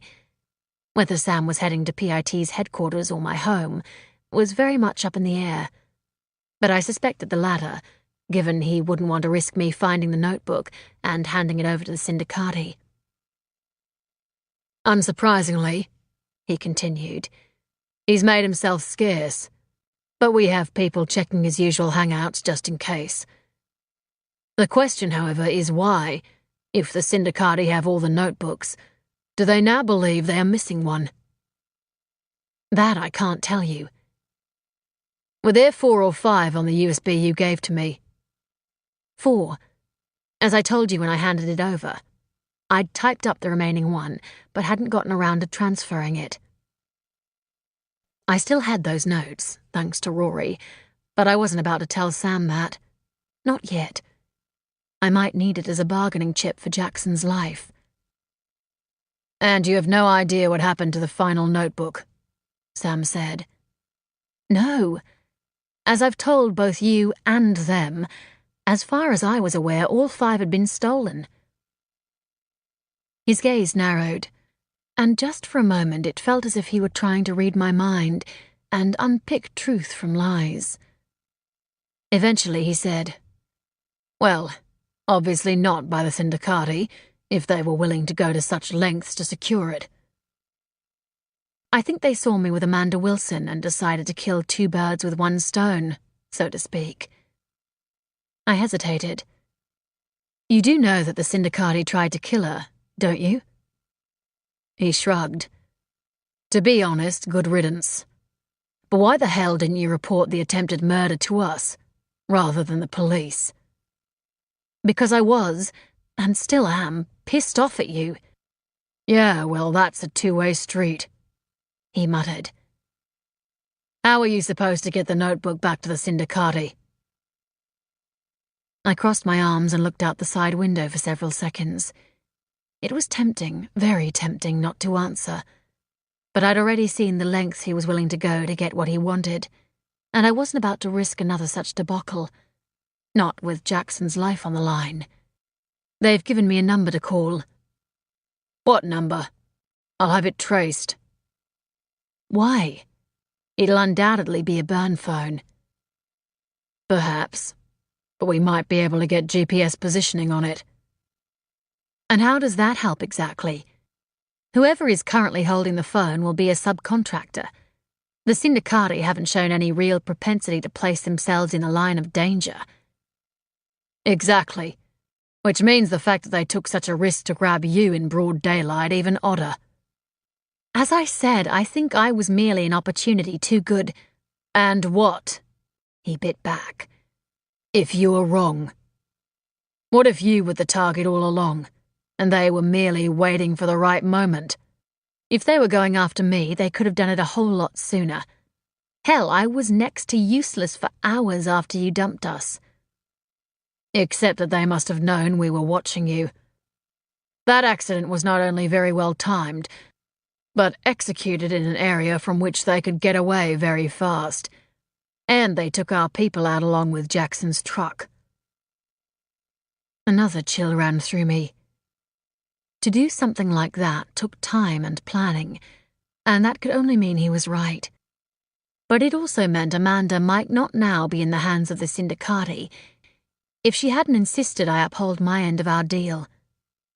And that, I thought grimly, was karma at its finest. Are your people okay? Yeah. The same cannot be said for Jackson's truck, however. I'm not actually sure how Amanda Wilson survived the crash. There was a lot of blood on the seat. Seat? Damn, the USBs. Where's the truck now? It was hauled away. I believe the police have been trying to contact Jackson. He gave me a look that sat somewhere between annoyance and disgust. Wouldn't happen to know where he is, do you? Yeah, I do. And thanks to you, he's in the same place I was. Sam's eyebrows rose. Why in the hell would the Syndicati want him? As insurance. I give them the notebook, they free him. Well, that ain't going to happen. I stared at him for a moment, unable to believe he'd actually said that. What the hell is that supposed to mean? What do you think it means? His expression was grim. You've seen the Red Cloaks. You've seen what they can do. The life of one Fae is not worth the lives of the millions who could be affected if this thing gets out of control. We need the cure, or at the very least a vaccine. To get it, we need those notes. If you think I'm going to let you sacrifice Jackson's life, you haven't exactly got a choice here. You're in this car with me, and you're not getting free of either anytime soon. What? You're going to chain me? Because that is the only damn way you'll keep me captive. Well, there is the drug option. Or I could simply take you back to the headquarters and lock you in one of our flame-proof cells. He half smiled, but it was a cold thing, holding little in the way of amusement. It was designed to hold pyrokinetics, so I'm thinking it should be fine against the fires of a phoenix. I snorted. It might well be capable of withstanding the fires of a pyro, but he was forgetting one thing. I was a fire spirit. Of course, at this particular moment I was a fire spirit stuck in flesh form, but under normal circumstances, a cell of any sort wouldn't have held me. Not unless they'd employed witches to create magical barriers. But I wasn't about to tell him that. Why give him a heads up? Hell, even if I didn't find myself in that cell, another phoenix might. While there was generally only one pair per city, it wasn't unusual for youngsters to linger in an occupied city for a few weeks or months while they were looking for a place to call their own. And there were always free cities. No older pair could ever remain in one place their entire lives. Sooner or later, it paid to move on, especially in places where hatred for non-humans was high. Melbourne was pretty mild compared to some cities, but even so, Rory and I would risk only a few more rebirths here before we went searching for somewhere new. Personally, I was voting for any city that had more warm days than it did cold. Somewhere with bigger, wider sunsets, where a firebird could enjoy the freedom of the skies every single night. For God's sake, Sam, I said, shoving away pleasant thoughts of warm skies and freedom. When did it suddenly become okay to sacrifice even one life? You're still a cop, even if the department you work for has a fancy title. Didn't you swear to protect and serve? To, as the Force's motto says, uphold the right? He didn't answer, didn't even look at me, but that lone muscle along his jawline was back in action. My words were hitting home, even if he wasn't responding. But would they make any difference?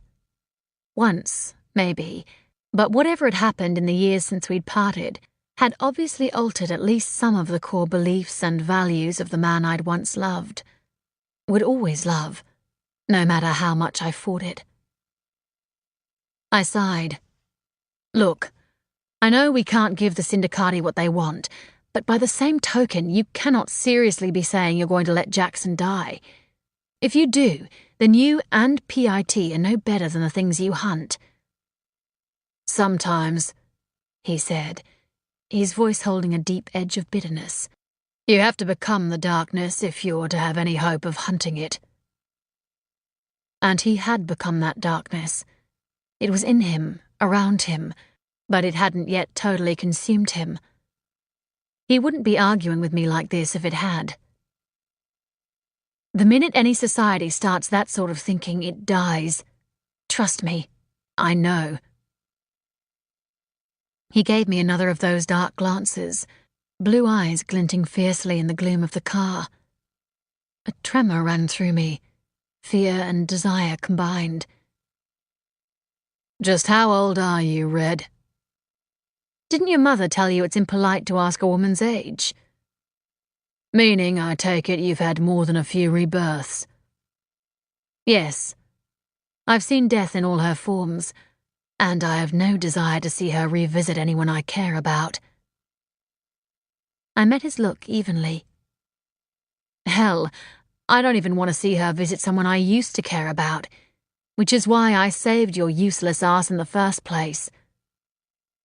Bet you're regretting that decision now, he muttered. Look, I'll do what I can, but if it comes down to the notebook or Jackson, the Fae is a goner. We need those notes to have any hope of gaining ground on this virus. The Syndicati, or anyone else, are not getting their hands on it.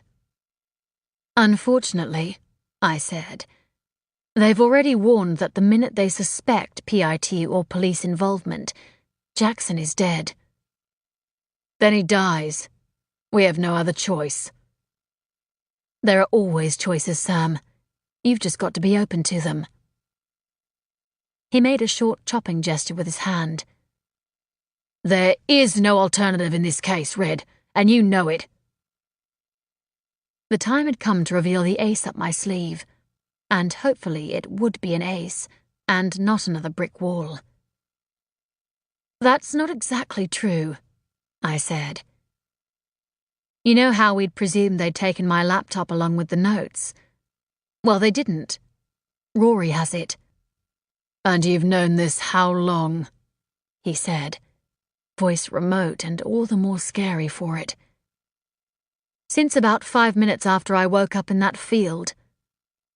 And you didn't think to mention this earlier? I did think about it, but I decided to see how reasonable you were going to be first.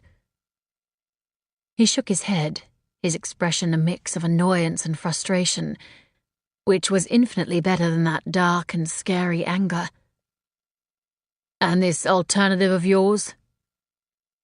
We find the notebook, I said, and you take it. In return, you let me keep the laptop so I can exchange it for Jackson.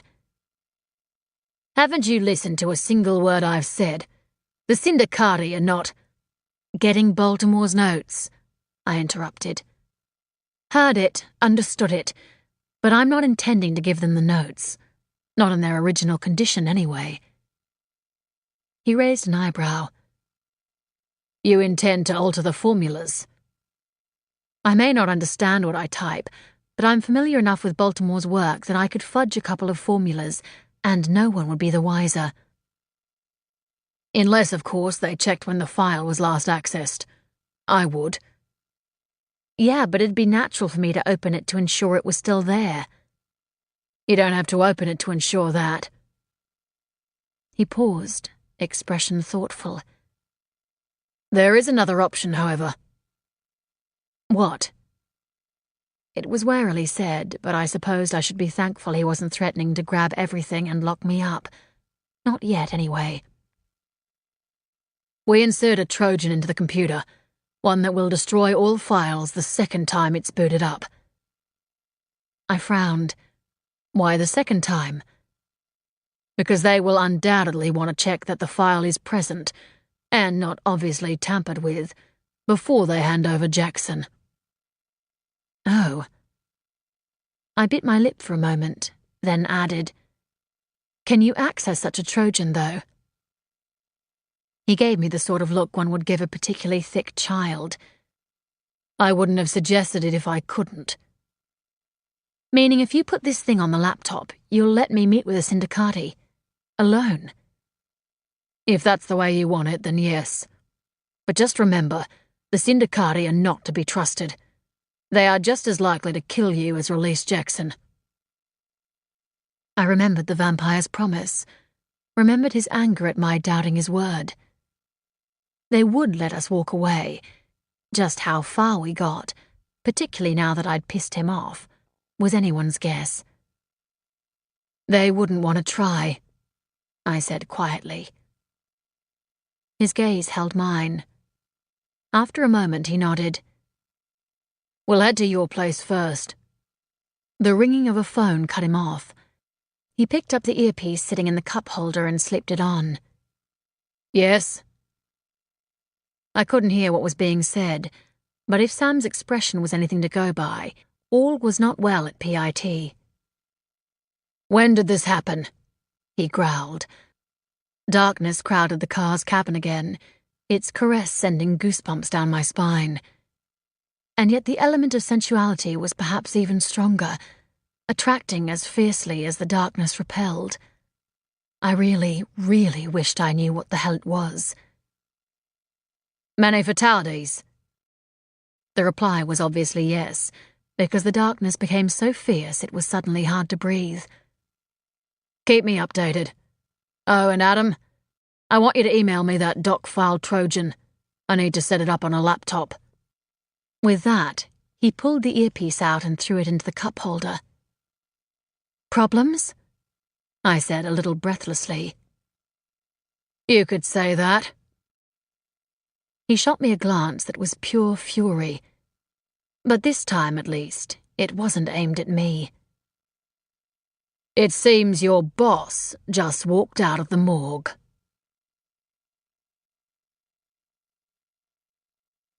Chapter 13. "That's impossible," I said automatically. "Obviously not, given it just happened." He planted his foot and the big car leapt forward. It would appear Baltimore was somehow infected with the Red Plague virus. He woke up, broke free of the morgue, killing 2 people and injuring 4 others in the process. Fuck. I hesitated. What will happen to those who survive now? "Now," he said, voice grim, "the waiting begins." I frowned. "I thought you were killing anyone infected with the Red Plague." He hesitated. "Not immediately. It often depends on what happens." My confusion grew. "What do you mean? You said any scratch or bite would transmit the disease, and that it was all downhill from there." "It is. But if you actually survive the infection, there appears to be 2 levels of degeneration." I raised my eyebrows. Meaning what? "The majority of those infected do become Red Cloaks, simply because that is who they are infected by. But it appears that there are some humans who have a natural resistance to the infection. While they still turn into vampire-like beings, they do not descend into utter madness. If you're infected by one of these, then you also have a greater chance of avoiding madness." "What percentage are we talking about?" "About 10% of the cloaks, as near as we can figure, have avoided the madness." Meaning it was more than possible for someone to be controlling the rest of the cloaks. Then why not use the blood of those who have shown resistance to make a vaccine? "It's being tried, trust me. But not only is the virus constantly mutating within the body, it also reacts very differently in each person, depending on the race." Could that also be the reason some shifters are immune? "Possibly." He shrugged. "As I've said, we still don't understand a whole lot about this virus." I snorted. Tell me again why everybody thought it was a good idea to develop this thing. Discovering the secret to immortality could very well help cure some of man's greatest diseases. Or it might just create more damn problems. It certainly had in this case. What happens to those who don't fall into madness? Whether they do or not, the result is generally the same. They head to Brooklyn. Why would they all go there? He shrugged. We suspect there's something in the virus that produces a hive mentality in survivors. As I'd noted the night I'd saved his ass. Which would suggest that everything they do is for the greater good of the hive. And that means the question that has to be asked is, who is the queen of this particular hive? That we don't know. Meaning there is someone in control. The look he gave me was fierce. I thought for a moment he wouldn't answer, but he surprised me. Yes, but we have no idea who, and no idea how he or she gained control. Well, you'd think it would have to be someone who had natural resistance to the drug. Perhaps someone who was one of those initial infections. No, all the initial infections resulted in death or madness. I wondered if the deaths were a result of the infection or PIT's intervention. I suspected the latter. How many people have been infected all told? Have you any idea? Outside the initial 20 or so, no. We estimate there's close to 100, though, if what we've seen in Brooklyn is any indication. 100 red cloaks. Fuck, that was a scary thought. Why isn't the army involved? Why don't you all just go in there and shoot the shit out of the bastards? That was tried. It ended very badly. He swung off the freeway and onto Footscray Road. We were obviously going to my apartment rather than PIT headquarters. 50 men dead, another 20 infected. Most of those now also dead. I stared at him. How in the hell did you keep a toll like that secret? We didn't. Remember the reports of the 2 Chinook helicopters crash landing during secret maneuvers? That was a cover story. Afraid so. But surely to God someone in Brooklyn witnessed what happened. I mean, it's not only the red cloaks who hide there, but all sorts of thieves and felons. How could the story of so many deaths not get out? Thieves and felons are thin on the ground in certain parts of Brooklyn these days. Most of them have gotten the hell out of the sections the Red Cloaks control. I hesitated, then said, Is that when your brother was killed? During the military raid? No. As I said, Luke was one of the first people killed by a Red Cloak. The military was sent in not long after that. Again, the edge of anger and guilt ran through his voice. Was the scientist at work when the virus took full effect? Yeah. He was working in one of the solo labs at the time, so no one noticed the changes until it was too late. And you're sure he's dead? Is it possible he's the hive leader? No. He was riddled with bullets. Even if he could have survived the body shots, his brains were splattered all across the pavement. There was nothing left, and certainly no chance of any sort of rebirth. So the virus is capable of rebooting its host in much the same manner as a vampire's body is rebooted. We had been hoping it wasn't possible, but your boss walking out this evening suggests otherwise. His expression was grim. Future victims will have to be burned immediately after their deaths, it seems. I scrubbed a hand across my eyes. So what happens with Baltimore? Are you even going after him, given what happened to both the scientist and the military? We're planning to try. God, be careful, Sam. I'd hate to have to come and rescue you again. He snorted softly. Thanks, Red. But next time you might be better leaving it in the hands of fate. Sorry, I've tried to do that over the years, but I just can't seem to stop sticking my nose into fate's business. Especially when fate was sticking her claws into someone I'd once cared about. Someone I still cared about, despite every mean and nasty thing he'd said and done. The whole trouble was, the man I'd loved wasn't gone. He'd just been buried very deep, at least where I was concerned. Or anyone else's, for that matter, he noted, voice dry. I half smiled. What happens next? Do you have to run off and join the hunt? Unfortunately, yes. Baltimore's been tracked to Brooklyn, and there are only a few of us capable of hunting within that place. What about the notebook? We find it. That's a priority right now. The hunt for Baltimore won't start until dusk anyway. I frowned. But that gives him time to find a hideout, or join up with the rest of the crazies.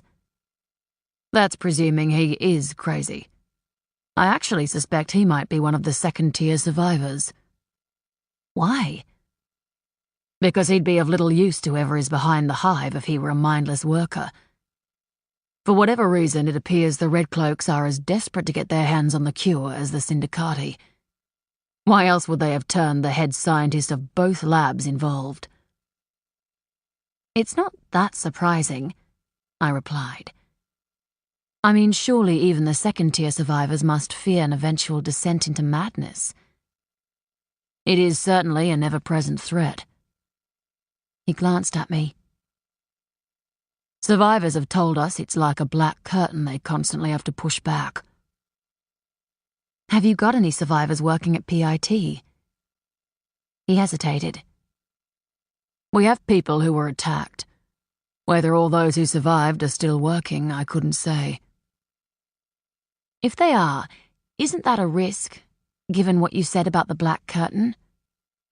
No, because all our survivors are tagged and tracked. If they go off the reservation in any way, they're killed. I blinked. PIT didn't seem to hold a lot of belief in the sanctity of human life. How if they're off the so-called reservation? It's done via a form of suicide pill that can be activated remotely. Every survivor has one implanted. They stray, and they're dead. Nasty. But better than killing survivors outright. I guess. I studied the road ahead and realized we were close to my apartment, and that Sam was intent on coming in with me. I took a deep breath and slowly released it. You should wait in the car while I go search for the notebook. Why? So you can run off with it? Sam, I promise. And we both know how much weight your promises hold, don't we? It took every ounce of strength I had not to bite back, not to give in to the anger and hurt that surged at his words. When we split, I said, voice even, I sold or burned every single thing that reminded me of you in our time together. Everything. Even the damn ring you gave me. That was my mother's. And now it's a lump of metal sitting at the bottom of a rubbish dump somewhere. As I've already said, I was a little pissed off. And really not thinking with all that much clarity. If I had been, I probably wouldn't have melted the ring, because I knew it had been in his family a long time.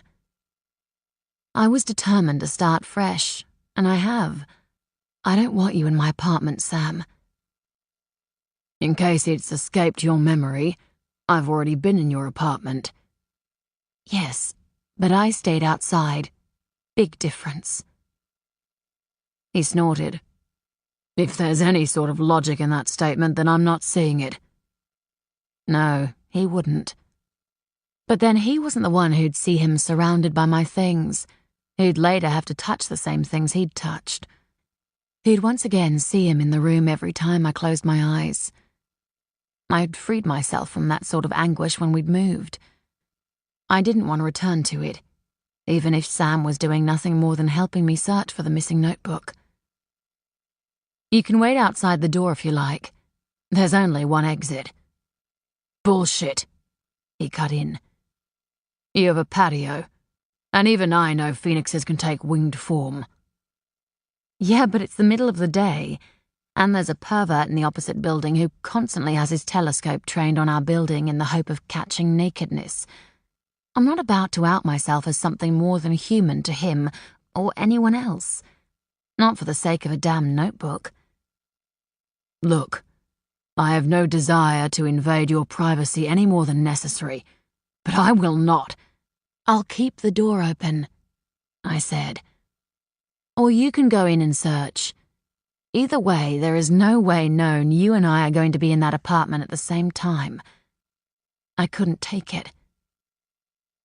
The woman He hesitated, looking away briefly before adding, once loved is stronger than that. Besides, memories aren't deadly. Unless you have too many of them. And I did. Many lifetimes worth, in fact. It never got easier to ignore them. Starting afresh in a place that held none was the only way. I'd learned to cope with lifetime after lifetime of disappointments and heartache. I liked where we were currently living. I didn't want to have to move just yet.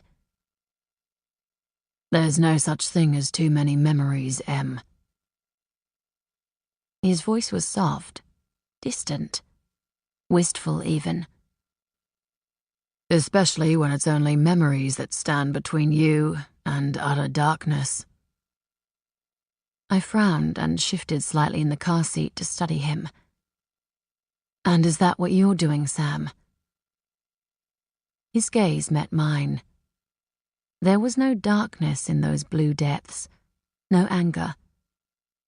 For the first time since we'd been reunited, there was just him, me, and the echoes of all that we had been and all that we could have been. And I knew in that moment that he felt the loss of our relationship as keenly as I did, that he missed it, missed me, as keenly as I missed him. But I also knew that it was because of the darkness, more than everything else that had happened between us, that he would never admit to either. Who said I was talking about myself? He pulled his gaze away from mine and turned the car onto a side street. Frustration swirled through me, even though I wasn't entirely surprised he'd backed away from the moment. He hadn't been overly forthcoming with general information, so it wasn't surprising he was even less so when it came to whatever was going on with him, because something very definitely was. We drove around my building several times before we found a space a block away. Once he'd parked, he held out one hand and said, "Apartment key. Sorry, Red, but that notebook is too damn important for me to trust that you'd hand it over once you've found it." Fine, I muttered. I went through my handbag, found my keys, and slammed them into his waiting hand. The notebooks were only ever in the living areas. They were never in the bedrooms. "Don't worry," he said, amusement in his voice. "I had no intention of going through your underwear drawer." I didn't bother replying. It wouldn't have been of much use anyway. He'd already left the car.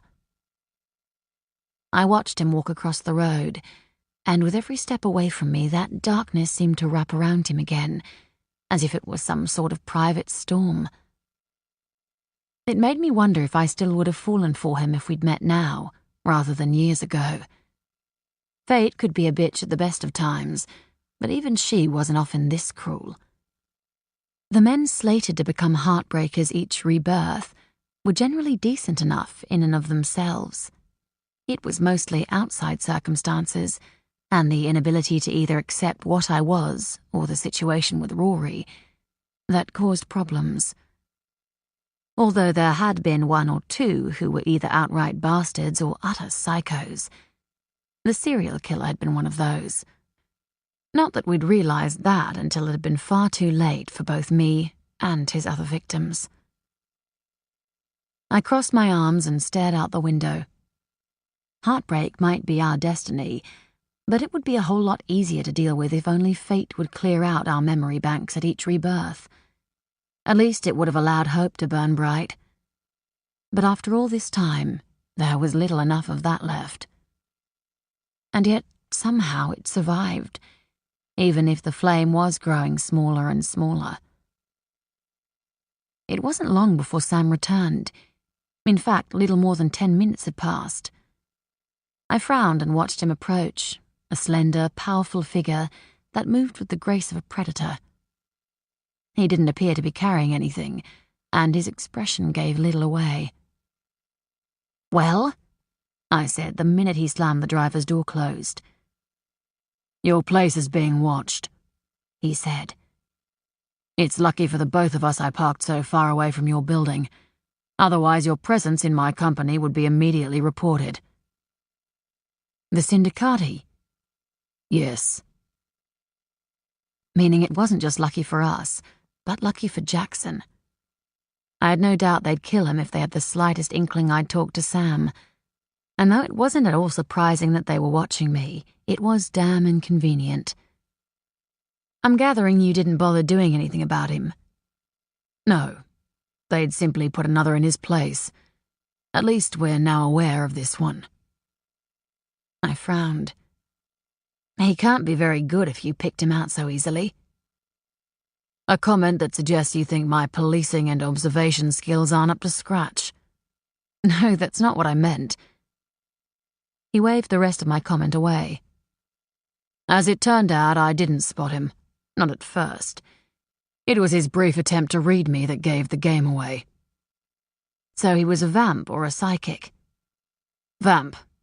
He was wearing too many layers for a warm building." I raised my eyebrows. Why would a vamp be pulling watch duty during the day? Surely a wolf would be more suited. "They would, but telepathic wolves are rare."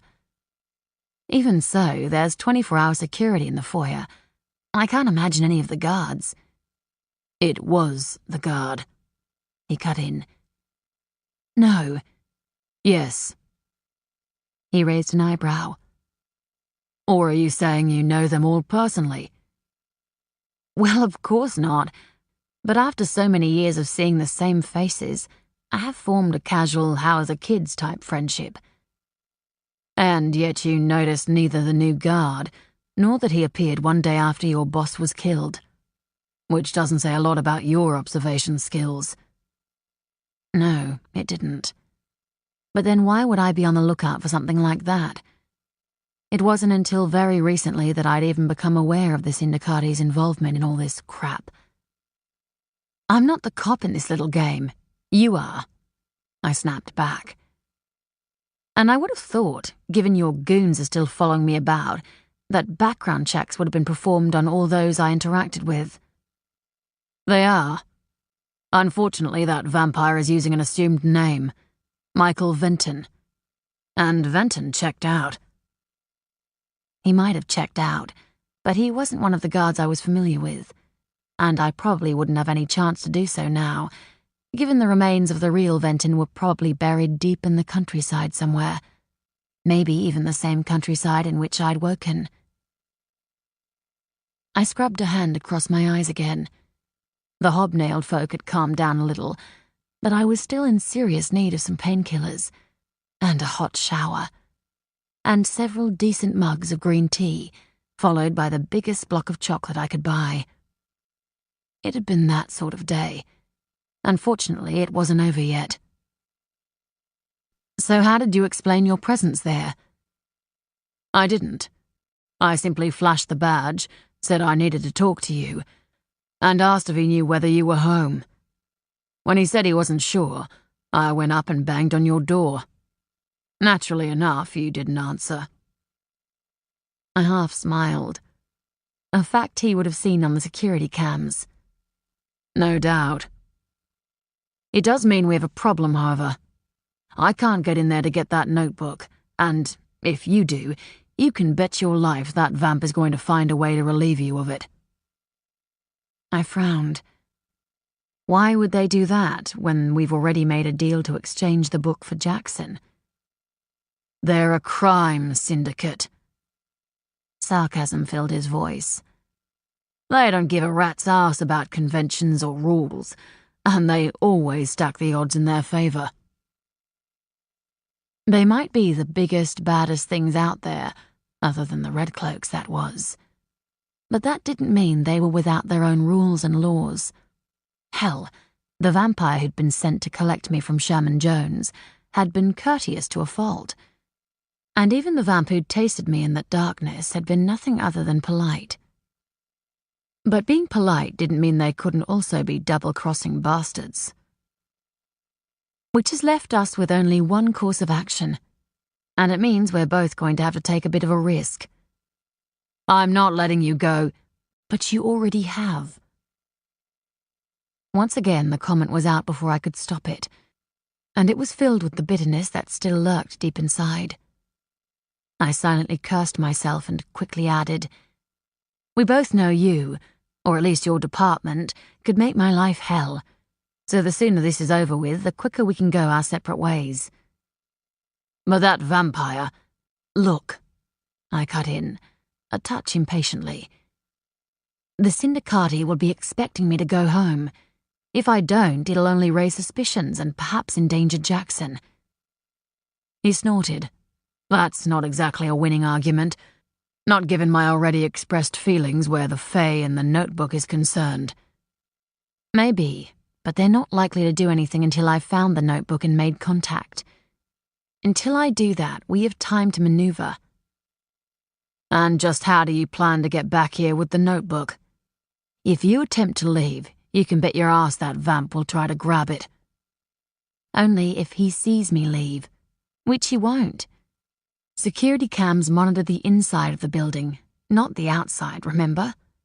I'll simply take fire or Firebird form and leave from the balcony. Which means exposing your true self to possibly hundreds of people in nearby buildings, as you said before. I'm well aware of that, Sam. But it was worth the risk if it saved Jackson's life. He studied me for several seconds, then tore his gaze away. The muscle along his jaw had gone into serious overtime, but there was little other emotion to be seen. Okay, he said, voice flat. We do it your way. But if you're not back in 20 minutes, I'm coming in. Make it an hour, because I need a damn shower. I got out. It was pointless to do anything else, and arguing with him wasn't going to get me anywhere. It never had. It didn't take me long to get home, but it took every ounce of willpower I had to do nothing more than give the guard a polite nod in greeting as I walked by. But I could feel his gaze boring into my spine long after I'd entered the elevator, and I had no doubt his gaze was glued to the monitor screens as I headed for my apartment. Rory, you here? I said as I opened the door. Certainly am. He appeared around the corner, his hair wet and a towel wrapped around his waist. You didn't pass Sam on the way up, did you? He was here banging on the door a few minutes ago, but disappeared before I could answer. That's because it was a ruse for the guard downstairs. He frowned. Why? I locked the door and began stripping as I walked toward our flame-proof room. Because the guard downstairs is Syndicati. If they see me with Sam or believe he's working with me, they'll kill Jackson. And is Sam working with you? I half smiled. No, quite the opposite. He wants the missing notebook, as does the Syndicati. So who are you giving the notebook to? Sam or the Syndicati? Sam's getting the notebook. The Syndicati are getting the laptop. I grabbed his hand and tugged him into the room. But right now, you and I need to flame. Your wish is my command, he murmured as he wrapped his arms around me and swept us both into fire. So, let's retrace your steps, Rory said, half an hour later. After you typed the notebooks up, what did you do with them? Nothing. I left them all on the coffee table. I thrust my hands on my hips and glared at the room in frustration. It wasn't offering up any clues. You didn't move them, did you? He raised an eyebrow. Me? Tidy something up, are you serious? Okay, silly question. But if neither of us had moved them, what the hell had happened? Why would anyone steal 4 notebooks when 5 had been sitting there? It didn't make any sense. You didn't knock them over or anything, did you? Rory said. I have a vague memory of you running into something and swearing like a trooper one morning. I blinked, suddenly remembering hitting the coffee table and scattering the notebooks the morning Sam had woken us early. I'd picked them all up and thrown them back on the table, but I certainly hadn't taken the time to count them. Had I missed one? I scrambled over to the coffee table and began searching under both it and the nearby sofas. Rory joined in, and 5 minutes later, we found the damn notebook. It had somehow slid all the way into the kitchen and was resting under one of the cabinets. Relief slithered through me, but it was tempered by the knowledge that the game wasn't over yet. Jackson was still in the hands of the Syndicati, and who knew whether this new and darker Sam would uphold his end of the deal. So, what happens now? Rory said. I tucked the notebook inside the waist of my jeans, making sure it was not only secure but touching skin. I go back to Sam, and you go get the laptop. I'll ring and let you know where to meet us. His expression was dubious. Do you really think you can trust Sam? I half shrugged. I have no other choice. He caught my hand, tugged me closer, and dropped a sweet kiss on my lips. Be careful, and take Flameform, not Firebird. There's a chance people will think we've simply thrown something burning out of the window. I nodded, stepped back, and called to the fire.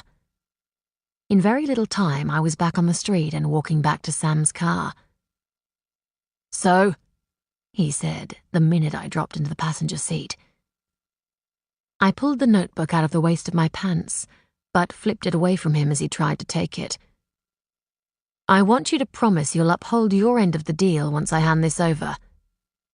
Red, he growled, eyes narrowed. I said I would, and I will. Now stop playing stupid games when lives are at risk. It's the whole lives at risk bit that's making me play them, I replied. We both know PIT is working on the bigger picture and wouldn't really care if the smaller elements, like Jackson, fell by the wayside. As I've already said, if you want to risk your neck saving Miller's useless ass, then go for it. Neither PIT nor I will interfere, as long as we can ensure the information on that computer is secure. Now give me the notebook. I hesitated, then shook my head. After we meet Rory and you've put the virus onto the computer. He glared at me, his expression so savage it was all I could do not to shrink back in fear. But fire flickered across my fingertips, touching but not burning the notebook. For several seconds neither of us moved. Then he tore his gaze away and I started breathing again. Fine, he said, voice clipped. Where are we meeting him? I released a somewhat shaky breath and doused the flames. Head for Spencer Street. He started the car and did a quick U-turn, wheels spinning. I grabbed my phone and sent Rory a text, asking him to meet us at Black Sugar, a cafe a stone's throw away from Southern Cross Station. Putting Sam and Rory in the same small space probably wasn't a great idea, but it wasn't like I had much choice. Besides, I doubted Sam would start something in public, not given how much he and PIT seemed to value their anonymity. Sam stopped in the parking lot near Southern Cross Rail Station. and in silence we walked down to Black Sugar. The place was packed, but we managed to find a spare table at the back of the room. Sam took the chair closest to the wall, a position that allowed him to see not only the entire room, but the entrance as well, leaving me either the chair opposite or the one to his left. Both were entirely too close to the man for my liking, but I chose the latter, simply because I didn't want to have my back to the entrance. But as I sat, his scent spun around me, warm and enticing, and even the darker notes so evident within it couldn't stop desire from spinning through me. I closed my eyes and fought the wash of useless regret. This was my life. This would always be my life. It was no use wishing for anything else, because, as far as I knew, no phoenix had ever been able to break the curse and live a happy life. Not with the love of their life. Not ever. It certainly wasn't about to happen in this life, with this man. You'd think after spending so many lives in the exact same position, I'd be used to it. But there was something about this man that called to me in a way few others had, even with that darkness. "Red," he said, voice holding a slight edge. "How long do we have to wait?" My gaze met his. The edge, I realized, was desire, barely controlled. It made me want to lean closer to see if it was possible to kiss away the ash and darkness and unveil the man that still lay beneath them somewhere. I didn't. I might be occasionally reckless, but even I wasn't that foolish. "Not long." I leaned back in my chair, though it didn't really improve the distance between us or diminish the desire to kiss him. "Rory said it would take him 20 minutes to get here, so unless the traffic is hideous, he should only be a few minutes away." Sam pulled his gaze from mine. After a second, he said, "When you meet with the Syndicati, watch your back. They have a liking for sharpshooters perched up high." "Thanks for the warning." He shrugged. "I don't want you dead, Red, no matter how much I hate what you did to us." I opened my mouth to argue, then closed it again. There was no point in trying to explain. Not anymore. "I don't want me dead either," I said instead. "It would be damnably inconvenient to die early in 2 consecutive lifetimes." He glanced at me, eyebrows raised. "You get to live again, so why does it matter?" "Because dying before your allotted time makes rebirth a bitch." I glanced toward the door and saw Rory. His gaze met mine, flicked briefly to the man sitting beside me, then returned. His expression didn't alter, but tension rode him.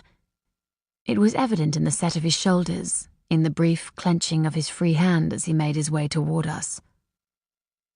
I cleared my throat, but before I could say anything, Sam murmured, "Well, well, the boyfriend arrives."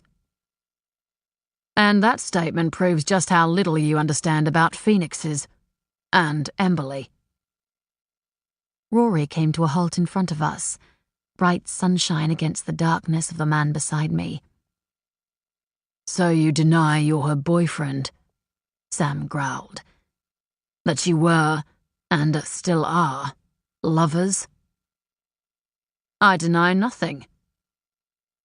Rory's voice was as even as Sam's, yet it hinted at the anger that burned just beneath the calm exterior. The heat of it rolled over me, as fierce and as frightening as the darkness that lurked within Sam, but for a very different reason. I knew that anger, knew what it was capable of, knew that if there was one flaw in the control Rory had over his fire, then it was me.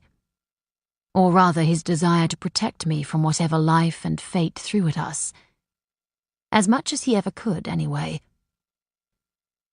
And though he'd promised long ago to never again retaliate against those who were destined to hurt me, He'd been itching for a chance to confront Sam, because he knew, just as I knew, that Sam had somehow been different, that the hurt this time had been deeper and harder to handle. "But I am a necessity," he continued softly. "Without me, she cannot be, and vice versa.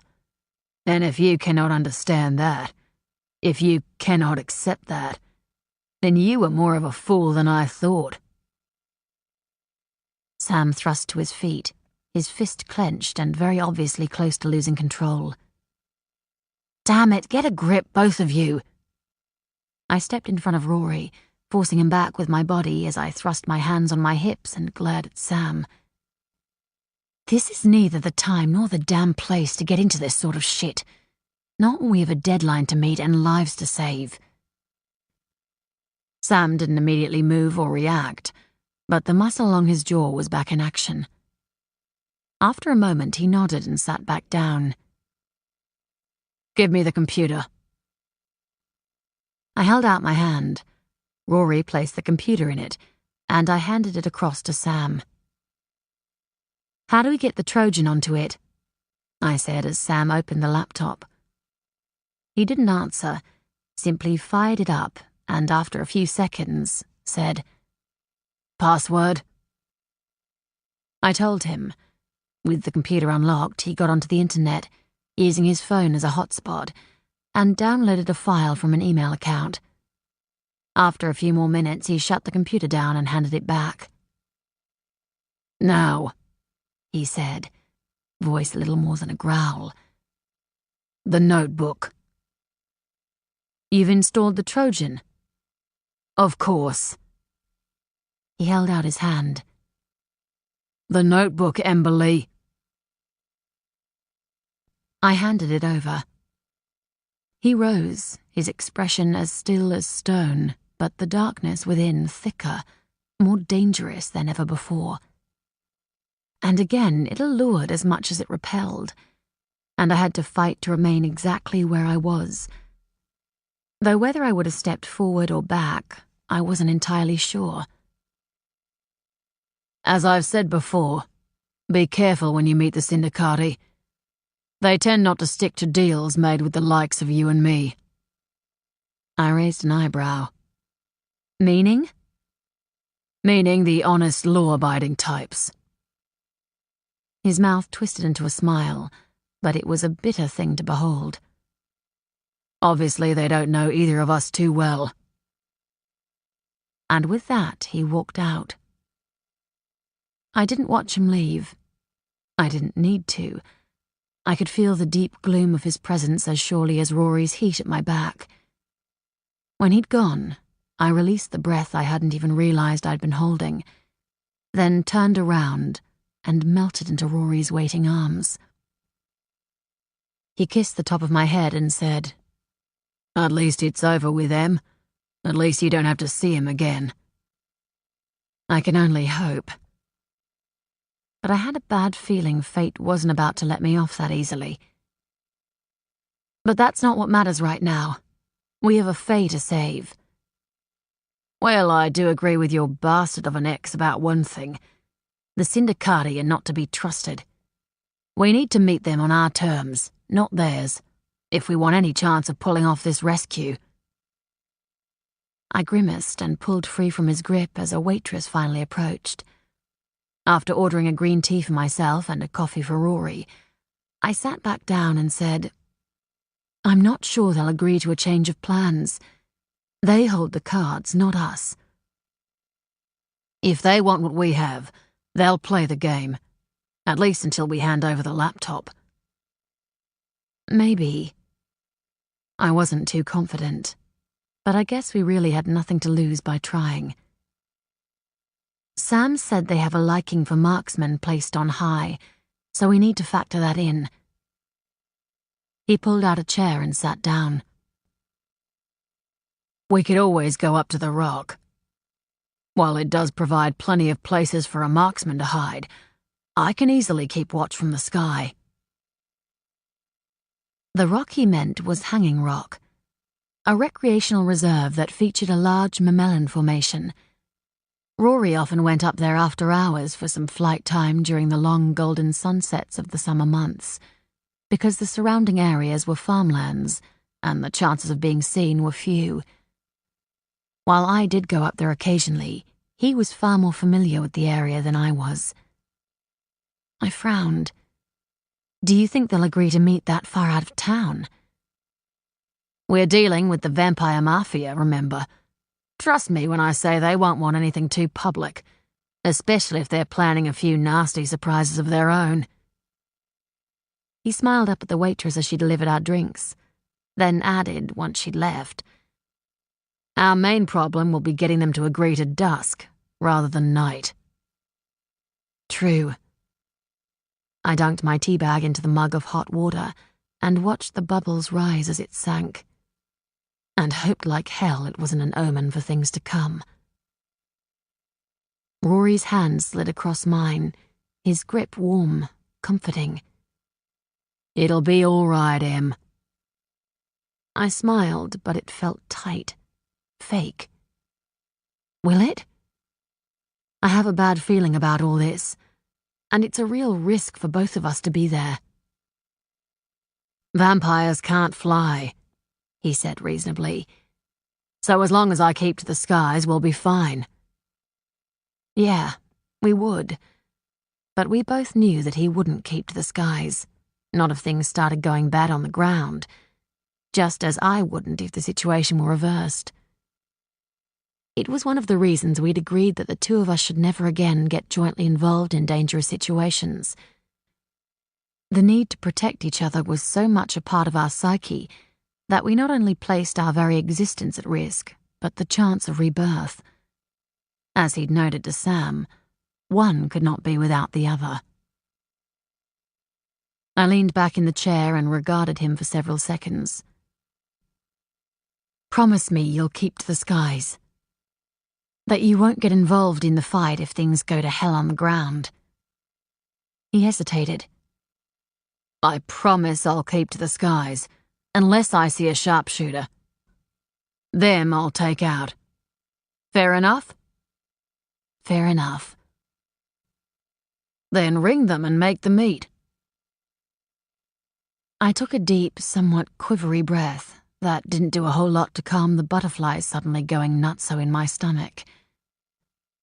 I might have lived many lifetimes, but I'd never been one to march boldly into dangerous situations. Avoidance was the better part of valor, tended to be the code I lived by. But I dug out my phone and made the call regardless. After all, this wasn't about me. It was about Jackson, about saving his life if it was at all possible. "Well, well," a cool and familiar voice said. "You report in far earlier than any of us predicted." "That's because I have no desire to prolong these proceedings any more than necessary." My voice was surprisingly calm, given all I could suddenly think about was his teeth tearing into my neck. "I've looked for the notebook, and I can't find it. I do, however, have the laptop on which the notes were typed." "And is the file on said laptop untampered with?" "I haven't opened it," I replied, and thanked the stars I'd listened to Sam and hadn't tried to tamper with the notes themselves. "You can check the date it was last accessed when we do the swap, if you want." "Oh, I will," he murmured. "Now, as to the swap." "Not so fast," I cut in. "I want proof that Jackson Miller is alive first." "I gave you my word that he would be." "You did," I said. "But past dealings with vampires have left me a little less inclined to trust a promise given by one." "That is unfortunate." Though there was still little in the way of emotion to be heard in the vamp's tone, trepidation stepped through me. He really didn't like having his integrity questioned in any way. and I had a feeling doing so was a bad idea. I reached for my cup of tea, but my hands were trembling so much that liquid splashed over the sides and scalded my fingers. Rory plucked the cup from my hand, discarded the tea bag, then, with a wry smile, brought it up to my lips. I took a sip, but it helped with neither the dryness in my throat nor the butterflies doing a tango in my stomach. For several very long minutes, there was nothing but silence. Then came the sound of a click, the sort of sound that came from a light being turned on, and a muffled curse. The voice was Jackson's. But the surge of relief was tempered by the knowledge that while he was alive right now, it didn't mean he would be when the time for the exchange came. "The Lady of Fire wishes to confirm you're alive, Faye." The vampire's cool tones echoed slightly over the phone. Wherever they were, it was somewhere cavernous. "Please assure her that you are." His choice of words had alarm shooting through me. I glanced sharply at Rory and mouthed, "How the hell could they know what I am?"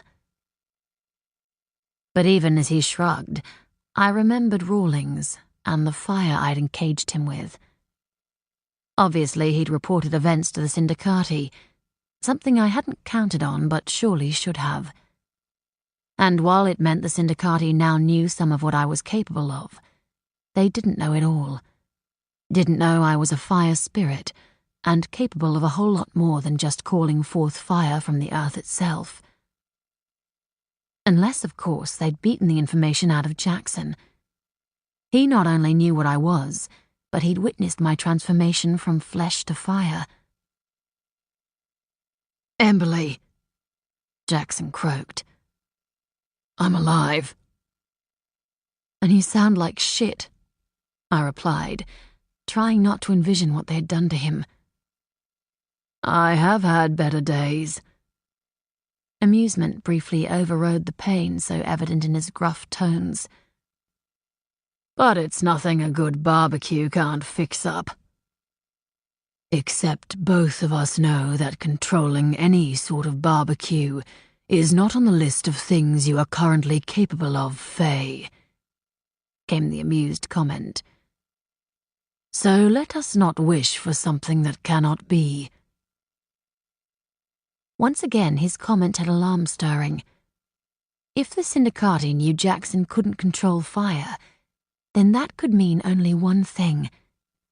PIT had been infiltrated. There was no way they could have known that otherwise. "And you, dear Emberly, have your confirmation that the Fae still survives," the vampire continued. "If you wish him to remain that way, you will meet—" "No," I cut in. "Sorry, but we're back to that whole trust issue again.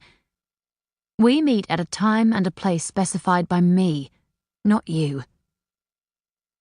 There was a long pause. "When and where?" "Hanging Rock, Central Parking Lot, at dusk." After another long pause, during which I had no doubt he was consulting someone, he said, "As you wish." His agreement only ratcheted up my tension. I'd expected at least some argument, especially given they were vamps and night would suit them better than dusk. That there was none could only mean the meeting point suited them just as much as it suited us. Still, I had one advantage. They didn't know about Rory. Or at least I hoped they didn't. The shit could really hit the fan if they did. "Fine. I'll see you then." "You will indeed," he murmured, and hung up. I breathed a sigh of relief, then plucked my tea from Rory's grip and downed it in several gulps, hoping it would at least drown the butterflies. It didn't.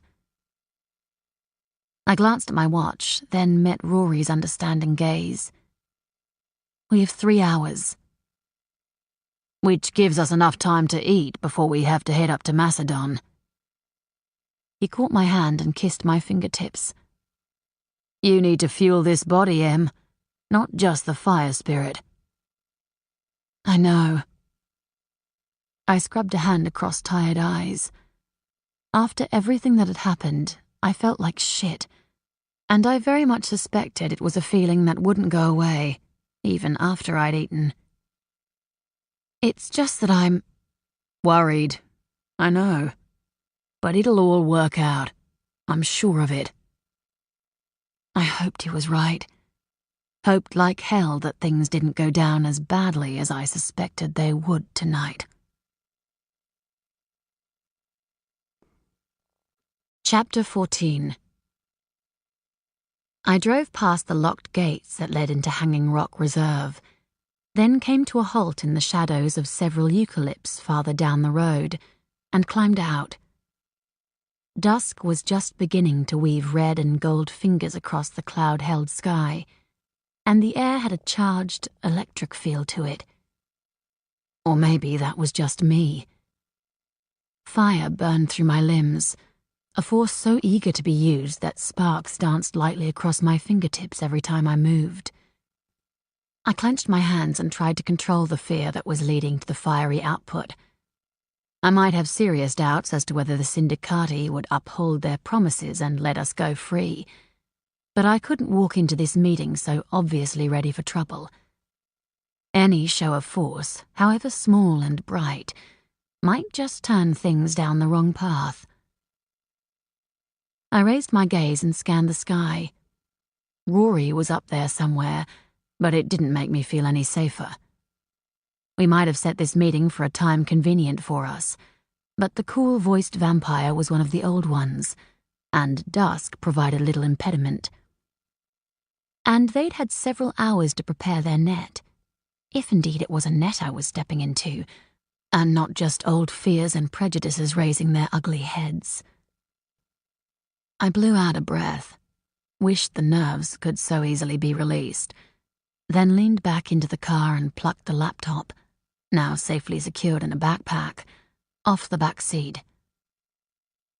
After locking the car and shoving the keys under the rear wheel arch to ensure I didn't lose them in whatever mayhem might happen over the next half hour, I walked through the scrub that divided the road from the fence and climbed into the reserve. It took about 10 minutes to walk to the main parking lot, and sunset had taken full hold by the time I arrived. The power of it sang through me, a fierce, warm energy that, in any other situation, would have had me dancing. I paused on the edge of the tarmac. There were several cars present, but no sign of the occupants. Given the reserve was closed for the evening, they had to belong either to the Rangers or to the Syndicati themselves. But if it was the latter, where the hell were they? My gaze jumped to the ancient rock formation that loomed above the parking lot, but I couldn't see anyone there either. Not that I would. I mean, we were talking about vampires, and those bastards were well able to conceal themselves in shadows, and even with dusk in its full glory, there was still plenty of those lurking about. I resolutely took 4 steps forward, and suddenly felt horribly exposed. Keeping my fingers clenched, I said, without raising my voice, "I know you're here. Reveal yourselves." For several minutes there was no response. Sweat began to trickle down my spine, and my heart felt ready to tear itself out of my chest, which, no doubt, was precisely what they wanted. Then, directly opposite me, a long stick of a man shook free of the shadows lurking under the trees and stepped into the sunset-bathed parking space. He had dusty blonde hair, a thick, handlebar mustache, and was dressed rather like an old-style cowboy, complete with boots and a hat. The telling thing, however, was that he didn't even flinch when the waning sunlight hit him. He was one of the old ones, and possibly had been a cowboy before he'd turned. He was not, however, the man I'd been speaking to over the phone, the one who'd tasted me when I'd been held captive in that place of darkness. Why I was so certain I couldn't really say, other than the fact that the same sense of menace wasn't emanating from him, although that didn't make him any less dangerous. "You have the laptop?" His voice held the slightest hint of a drawl, and none of the cool remoteness of the other vampire. "I do, but I'm not about to risk handing it over to any old lackey. If the man I made the deal with isn't here, then I walk away." "Such an action would only result in the Fae's death." "Kill the Fae, and you kill any chance of getting the notes." A flicker of gold caught my eye. I glanced up, saw a trail of fiery red-gold plumage from the streaked skies. Tension wound through me, and it was all I could do to remain where I was, to not step back to the shelter of the trees, where I was less of a target for a marksman. But I couldn't help adding, "Kill me, and you won't get the laptop's password." His eyebrow raised almost imperceptibly. "That is hardly a consideration when we have more than enough resources to break whatever password you may have placed on the computer." "Perhaps."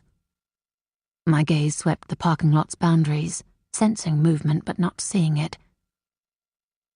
"But if you shoot me, you risk damaging the computer itself in my fall.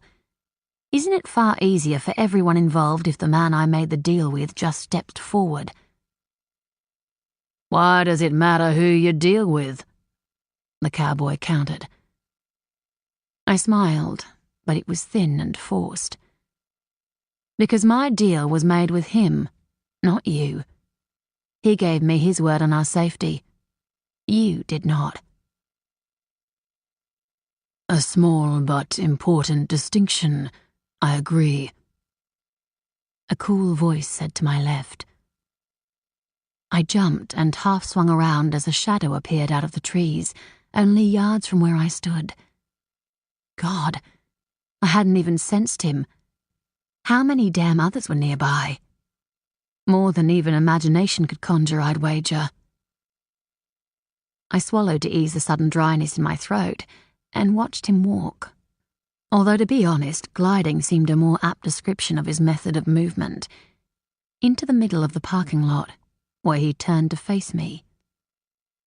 He had what could be described only as classic male features. A wide, angular jaw and square chin, a prominent brow and a strong, almost Roman nose. Both his eyes and his hair were a steely grey, and he was rangier in build than his whip-thin compatriot. "Now, the laptop. I wish to see it." "And I have the same desire to see Jackson Miller. You present your offering, then I'll present mine." He sighed. "And still you don't trust me.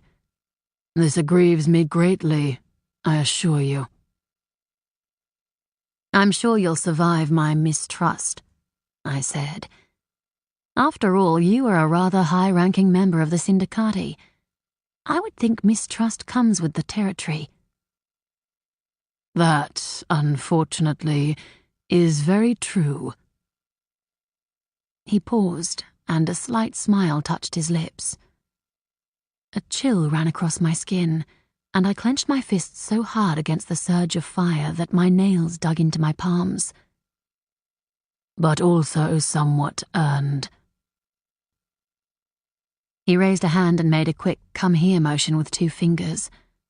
Out of the shadows behind him, 2 more vampires appeared. Jackson gripped between them as they dragged him forward. His clothes were torn and his body beaten and bloody. He looked every inch as bad as he'd sounded on the phone, but his gaze, when it met mine, was filled with pain, fury, and fire. But it was the fire that caught my attention. It burned deep in those green depths, and it suggested he was more than ready to wield flames should the slightest spark arise. Had the drug worn off? God, I hoped so. Even if he wasn't at full strength physically, we had more of a chance of surviving this encounter if he at least had some fire capability. I returned my attention to the cool-voiced vampire. "Your turn," he said evenly. I swung the backpack around and pulled out the laptop. "Start it up. I want to check that the file has not been touched." His sudden smile held a mocking edge. "I'm afraid the lack of trust goes both ways." "You're welcome to check, but the laptop doesn't leave my hands while it happens." My gaze skated across the shadows haunting the tree-lined parking lot. The sense of movement was increasing, as was the sense of danger. I rolled my shoulders, trying to ease the tension, with little success. But no tricks. I'm a lady of fire, remember, and flesh burns just as easily as trees. "Oh, we forget nothing." It was a warning more than a statement, and it had my gaze darting across those shadows again. I had a bad feeling that the we he was talking about was not those I could see or sense, but those I couldn't. Who was out there, watching the proceedings from the shadows? That silent stranger again? Or somebody else?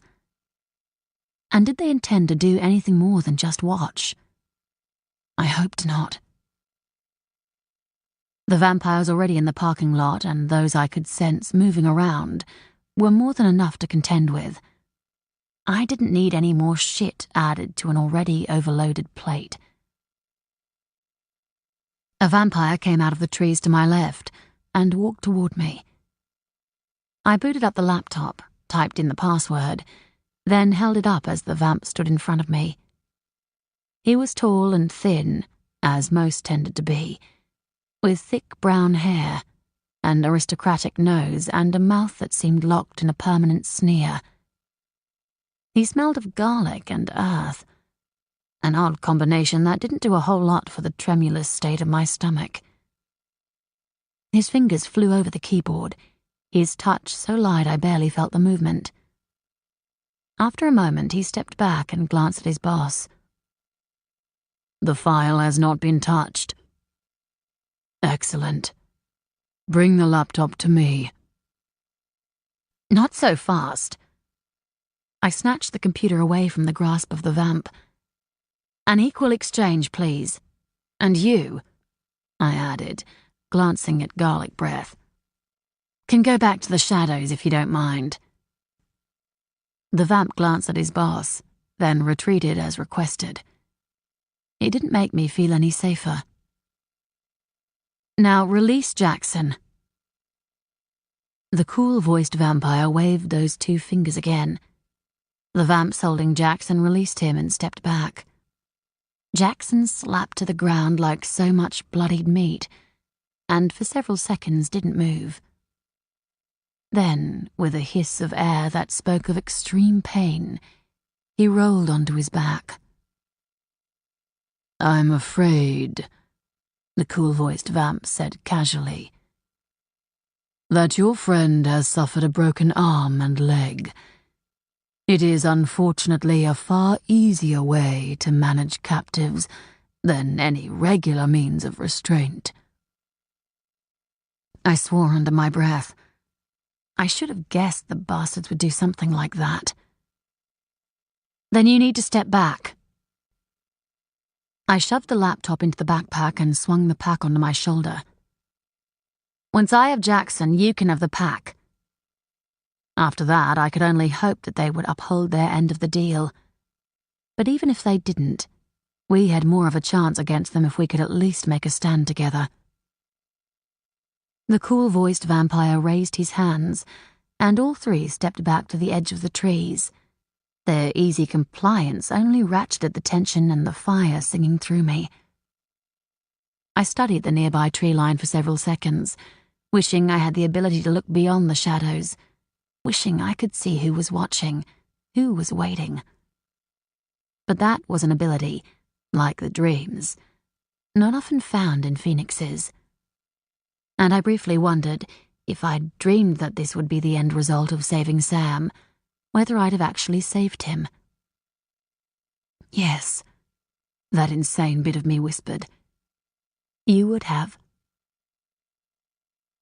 I took a deep, somewhat shuddery breath. Then, my grip tight on one of the backpack straps, I walked toward Jackson.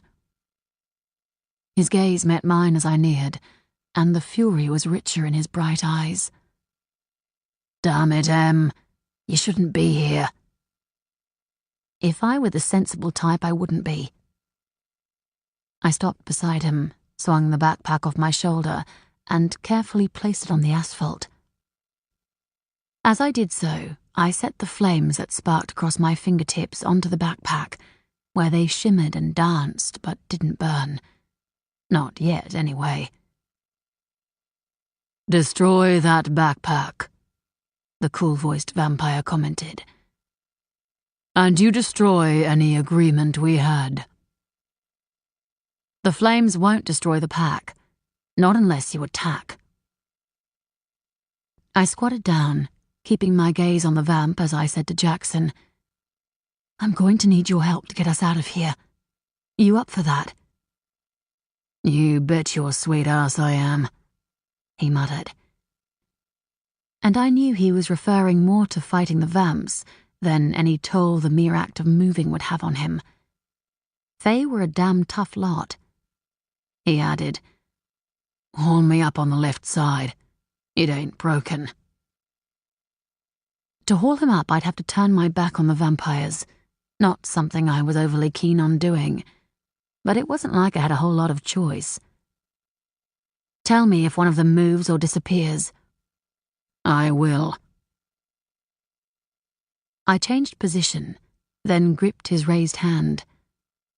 My gaze met his again, and he nodded, briefly. With very little ceremony, but a whole lot of effort, I hauled him upright onto his good leg. He gritted his teeth and hissed, the sound long and pain-filled. Sweat broke out across his brow, and his skin suddenly looked ashen, not a great look on a fire fae. I quickly shoved my shoulder under his and took most of his weight as he wobbled about. I slipped my other arm around his body. His heart was beating so hard it felt like someone was thumping my hand, and he was trembling violently. How he was even conscious, I had no idea. Now, I said, just as much to the vampires as to Jackson, we get out of here. And the flames on the backpack? The cool-voiced vampire inquired. We'll retreat when we're safe, not before. You have until the trees. Release it then, or we will attack. And what happens after I release the pack? We're hardly safe in the trees. He raised an eyebrow, his expression mocking. Would it matter if I promise that neither I nor any of those I brought to this meeting will attack? It probably wouldn't, but I'd like to hear it all the same. Then I so promise, we will not attack you. The slight emphasis he placed on we had my gaze going to the trees again. The cool-voiced vampire and his cronies might not attack, but whoever was hiding in those shadows more than likely would. Still, it was a risk we had no choice but to take. I headed for the trees and tried not to jar Jackson's broken limbs too much, an impossible task given that he was forced to hop. After several minutes of doing so, he began to swear vehemently. I stopped immediately, which only caused another round of swearing. Damn it, he said between gritted teeth. Just keep going. I did, moving as slowly as I could, trying to keep an eye on the vamps behind us as the awareness of the threat still hiding in the trees grew. To make matters worse, the dusk was fading, and darkness would soon be upon us. And darkness was the vampire's ally, not ours. But I couldn't go any faster. Jackson was a big man, and it was taking everything I had to keep him upright. Sweat dribbled down my face and back, and the scent stung the sweet evening air until all I could smell was it and fear. We inched along, slowly drawing closer to the trees. I glanced at the skies and hoped like hell Rory was watching, that he'd be ready. The shadows reached for us, though their grasp was anything but comforting. Those shadows held dangerous secrets, and I wasn't looking forward to their revelation. One problem at a time, I reminded myself fiercely. And that, right now, was the vampires at our backs. I looked over my shoulder. The cool-voiced vampire remained in the middle of the clearing, his arms crossed and his expression sitting somewhere between amusement and contempt. Something was very definitely about to happen, and it wasn't us getting free. "That is far enough, Emberly Pearson. If you do not release the backpack from its flames, we will unfortunately be forced to attack." "Don't do it," Jackson muttered. "They'll attack the minute they have the laptop." "And they'll attack if they don't get it," I murmured. "But never fear. I do have a trick or two up my sleeve."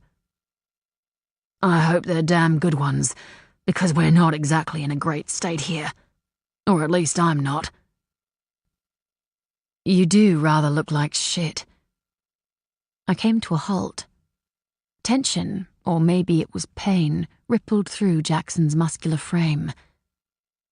"But the big question is, are you shit that can use flame?" His snort was one of amusement, but it quickly became a groan. "God, don't make me do that. But yeah, I can." "Good, because there's something in the trees and it's getting ready to attack." My gaze met the cool-voiced vampires again, and I raised my voice as I added, "Remember your promise, vampire." And with that, I waved a hand, the gesture grander than it needed to be, but I had to be sure Rory spotted it. The flames skittered away from the backpack and quickly faded into the ether of the evening. The cowboy stepped forward, picked up the pack, and withdrew the laptop. The pack itself was contemptuously thrown to one side and skidded underneath one of the parked cars. "Thank you for upholding your end of our deal. And now—" I had no idea what else he said, because his words were lost in an explosion of flame. They sprang from the earth itself, a wild and tempestuous storm that burned with all the colors of creation. Rory, connecting with the Great Mother to provide a barrier around the parking lot to keep the vampires contained. "That," Jackson said heavily, "is one hell of a trick to have up your sleeve." "Yeah, but it only accounts for one problem, not the other. Let's get out of here while we still can." We moved on as quickly as Jackson was able. The power of the flames that danced at our backs rippled across my skin, drawing answering sparks that shot into the shadows like little comets.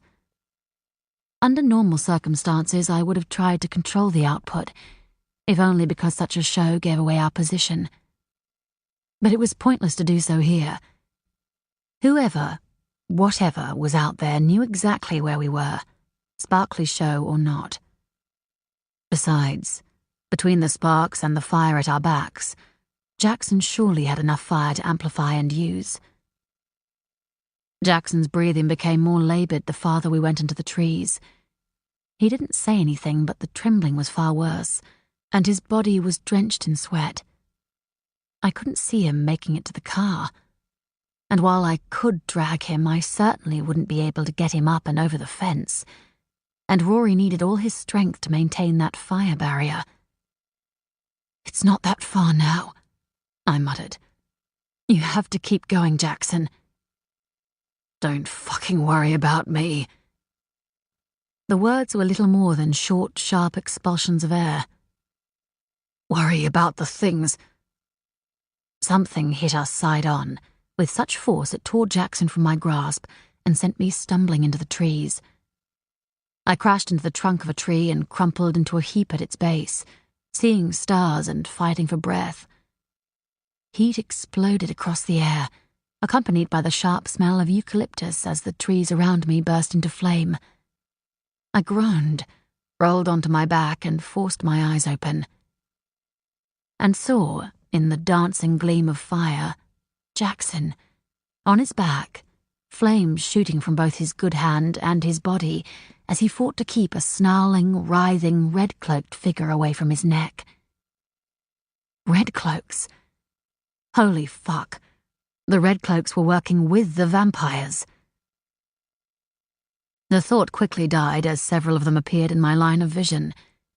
Their unscarred faces were twisted, their mouths open, as if screaming, though no sound came out. I swore and scrambled upright, backing away fast and calling to the fire within. I was halfway through the change when they hit me and sent me flying. I crashed to the ground with a grunt, a sound I repeated as the bastards flung themselves on top of me and began tearing at whatever remaining bit of flesh they could find, with wickedly sharp nails and teeth.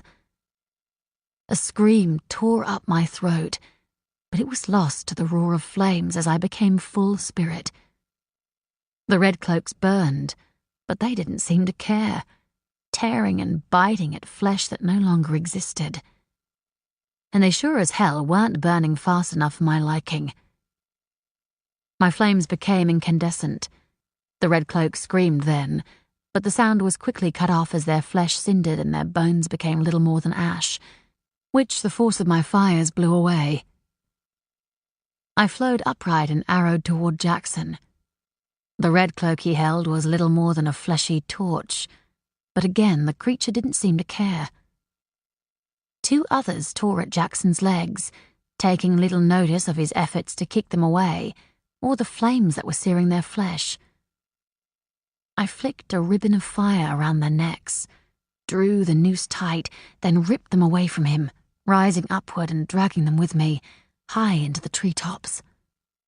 They kicked and screamed and fought my rope, but there was only one way they were going to get free, and that was when my noose burned right through their flesh and separated their heads from their bodies.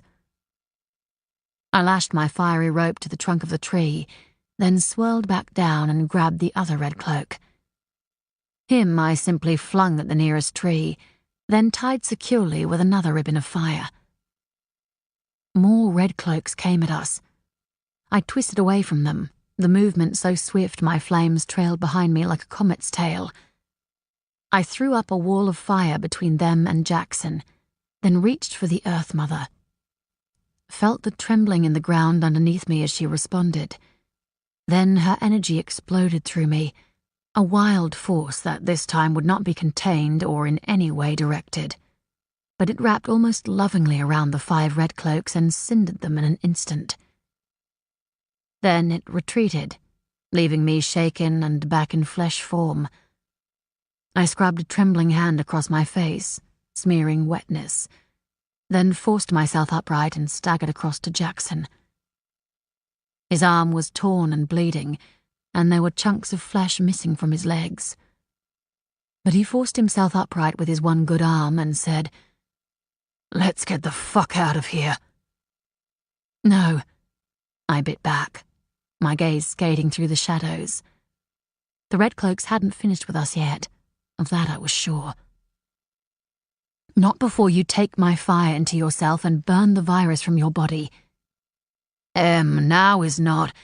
You were bitten by red cloaks," I reminded him fiercely. "And no one knows if the Fae are affected by it. The only thing I'm sure of is that I'm not. As a fire Fae, you should be capable of taking in the fires of a phoenix without being cindered." "I guess death by flame is a hell of a lot better than a descent into madness." He hesitated. Have you ever tried anything like this before? Heard of anything like this being tried before? No and no. That's what I was afraid of. He took a deep breath and released it. You need to straighten my leg before we can attempt this. If I can chase the virus from my system through your flames, then I sure as hell can heal my other wounds as well. I glanced at his leg. It was sitting at an odd angle with a ragged piece of bone protruding through bloodied flesh. It wasn't going to be easy to straighten it, for him or me. But then moving with it in this state couldn't have been pleasant either. I turned, but moved too quickly and had to slam a hand down to stop my face from planting itself into the dirt. I waited till the slight bout of dizziness eased, then, a little more cautiously, moved to the other end of Jackson's body. "You ready?" I said as I gripped his foot. He nodded, his expression grim. I didn't give him any warning, just simply did it. It ripped a scream from his throat, and the sound echoed through the trees. Somewhere in the distance I thought I heard laughter, and wondered if it was the cool-voiced vampire, or someone else. I flamed, felt Jackson latch onto my fires, onto me, drawing all that I was into him, through him. Fire and flesh became one, and then there was no flesh, no him and no me, just one united being of flame. And while it wasn't in any way sexual, it was nevertheless an incredible sensation. Then the connection broke. The suddenness of it slammed me backward, and for several seconds it was all I could do to suck in air and remain conscious. Jackson's voice was as weak as I felt. You okay? I didn't hurt you? No. I felt like hell, and there was little more than ash in the storage banks right now, but I was alive. You? Same. He paused. The leg and arm are only half healed. You're lucky it did that. I pushed upright. Phoenixes generally aren't capable of healing their wounds with fire. That's why I still have scars on my back. Yeah, but I'm Fae, and we can use our elements to heal. I'm not an element. I'm a being. Behind me, to my left, a leaf snapped. I swung around, sparks half-heartedly dancing across my fingertips. Saw a ghostly, grey-cloaked figure watching me, the cowled hood deep enough to hide his face, and yet oddly not his eyes. They glowed with an unearthly blue fire, and were filled with such hate it shook me to the core. You, he said, the words soft yet carrying easily on the evening air. Will yet be mine. Then he was gone, leaving me not only shaking, but wondering what the hell was going on. Nothing we'd discovered so far was adding up, and the only thing we could really be certain about was that there was something a whole lot bigger than our investigation into the murders of the two scientists going on. Something, if the stranger's words were anything to go by, that would drag me far deeper into this whole mess. Red cloaks appeared and charged as one. I raised my hands and backpedaled fast, only to trip over something and fall arse over tit. I landed on my back, had a glimpse of claws thicker than my arm, and quickly glanced up. It wasn't trees that filled my vision, it was fire. Not mine, not Jackson's, but Rory's. I flung out a hand and added what little fire I had left to his. The redcloaks were hit by the joint wall and had little hope. In a very short time they were ashen blobs on the forest floor, blobs that the wind picked through and scattered. Silence returned to the forest. For several minutes I didn't move. I could no longer hear the crackle of Rory's containment circle, but I had no sense that anyone was near. Perhaps the cool-voiced vampire had indeed kept his word and retreated rather than attacked. But then, if he was working with whoever controlled the Red Cloaks, and I very much suspected that that person was the grey-cloaked figure I'd seen, he had no real need to attack, not given that he obviously expected them to take us out. I pushed to my feet, brushed sweaty strands of hair out of my eyes, and met Jackson's gaze. "You up to getting out of here?" "Yeah." He raised his good arm, and I hauled him to his feet again. This time the effort left me panting. "We're a damn fine pair, aren't we?" He wrapped an arm around my shoulders and leaned on me heavily. "Seems we're perfectly matched when it comes to finding trouble," I agreed. My gaze swept the trees around us. That grey-cowled figure was still out there somewhere. His presence was like a canker in the fast-fading light of the sunset. "You will yet be mine," he'd said. A shiver ran down my spine. I had no idea who he was, or even what he was. I only knew he was someone better avoided. And why the hell would he want me? It wasn't like I had any special talent. Yes, I was a phoenix capable of taking several different forms, but that didn't make me any more special than Jackson, or any other non-human for that matter. So why me? I had no idea, but it was very obvious sometime in the near future I was going to find out. Trepidation trembled through me, but I thrust it aside. One problem at a time, I reminded myself yet again. And that, right now, was getting the hell out of this forest.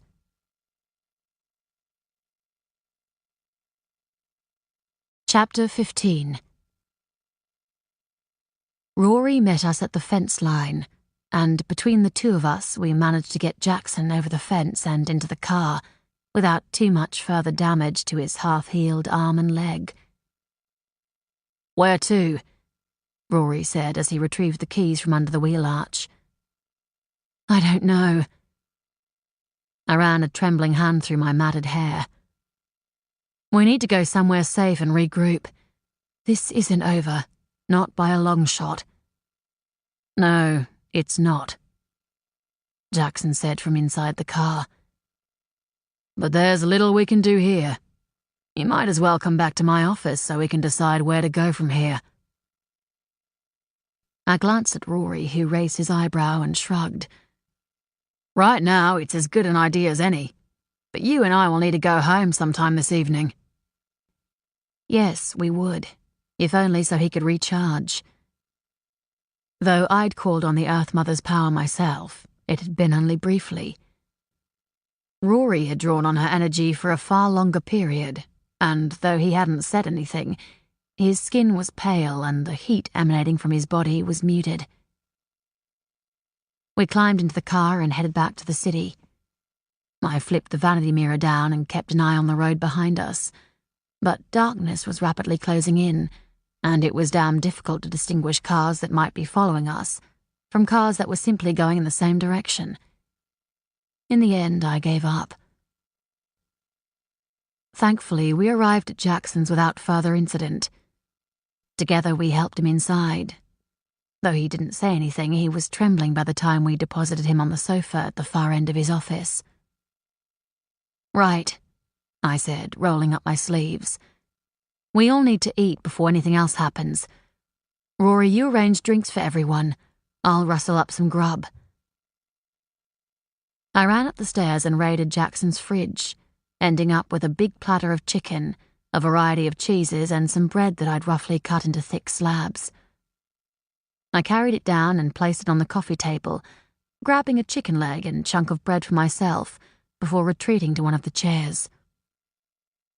"So," I said, once everyone else had helped themselves, "what the fuck do we do now?" "That," Jackson said heavily. Depends very much on what the Syndicati decide to do next. They have the laptop, so maybe they'll walk away and leave us be.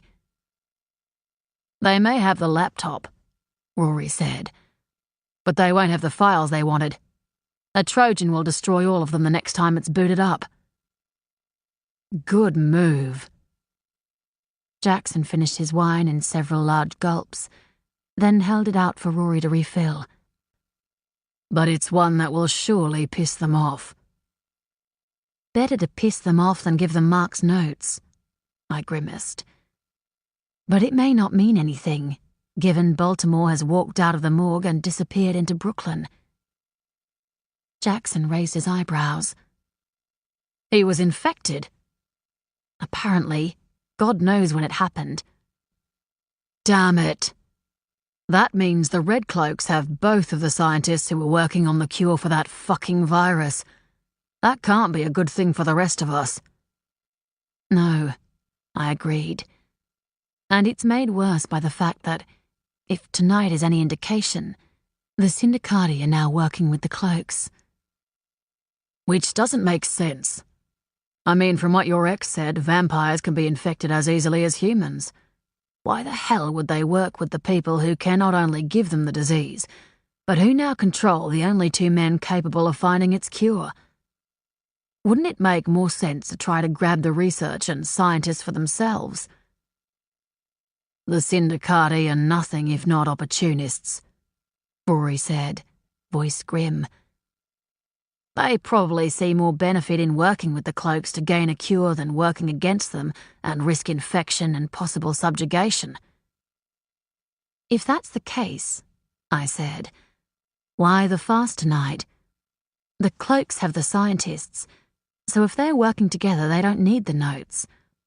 And if they simply wanted to kill us, they could have done so when they had us all tied up in that damn room.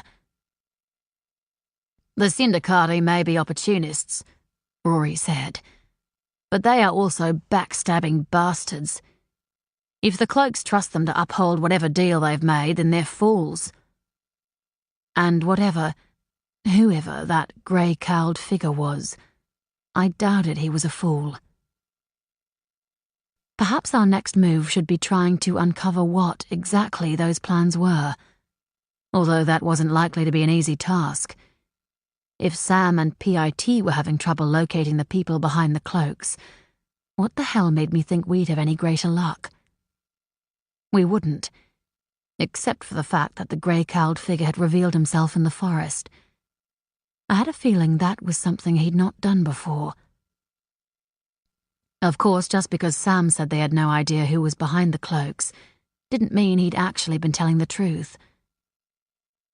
Sam did mention that the Syndicati were having factional problems, I said. It's possible that has something to do with the vamps working with the Cloaks. Only if one of the factions has decided it needs help to oust the other, and that would be very rare, Jackson noted. They tend to just slaughter one another and then start anew with whoever is left. But what would the Red Cloaks get out of the deal? Rory asked. As far as I can see, there's nothing the Syndicati can give them that they can't just take by infecting them. Jackson shrugged. It could be something as simple as not having the manpower they need at the present time, thanks to the fact that the virus makes most of those infected mad. It only makes them mad if they're infected by one of the rotten ones. I tossed my chicken bone onto the platter and grabbed a bit of cheese to munch on. Otherwise, it just wipes out free will and replaces it with a hive mentality. Whatever the hell is really going on, Jackson commented, the fact remains that neither party is going to be happy with us after this evening's events. There will be reprisals. Everything else might be up for conjecture, but that is fact. Actually, they'll be coming after you two. Rory waved a bit of bread at the two of us. Me, they don't know about us yet, and it might be wise to keep it that way. An emergency backup, Jackson commented. I like it. My gaze met Rory's and he smiled. We both knew it was a bit more than that. Him stepping back meant life could go on for the both of us if the very worst happened. I might have been reborn more times than I could now remember, but I wasn't tired of life just yet. Even if I was getting more than a little pissed off with our whole love will go sour lot in life. What it does mean, Rory said, is that you two may need to watch each other's backs. And I, Jackson said, a gleam in his eyes, have the perfect way to do that. Oh yeah? I said, not trusting that gleam for an instant. And what would that be exactly? This. He airily indicated the room around us. I grinned. I'm not moving in with you. As I explained, Rory and I need...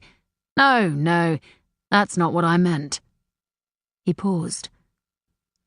Well, I wouldn't mind if you occasionally stayed here. No sane man is ever likely to reject the possibility of great sex, and certainly no Fae ever did.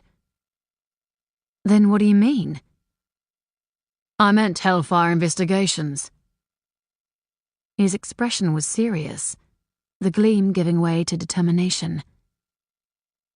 As I mentioned earlier, I've been looking for someone to work with for a while, and if the last few days have proven anything, it's that we work well together. I raised an eyebrow. Didn't anyone tell you it's a bad idea to sleep with employees? I don't sleep with employees. Well, I don't anymore, not after I ended up in court fighting harassment charges. He grinned. Partners, however, are an entirely different matter. Only a Fae would think there's a difference, Rory commented, voice dry. Well, there is. We'd be on equal standing, rather than in a superior-subordinate situation. I stared at him for a moment, then said, Are you serious? Totally. He leaned forward and caught my hand.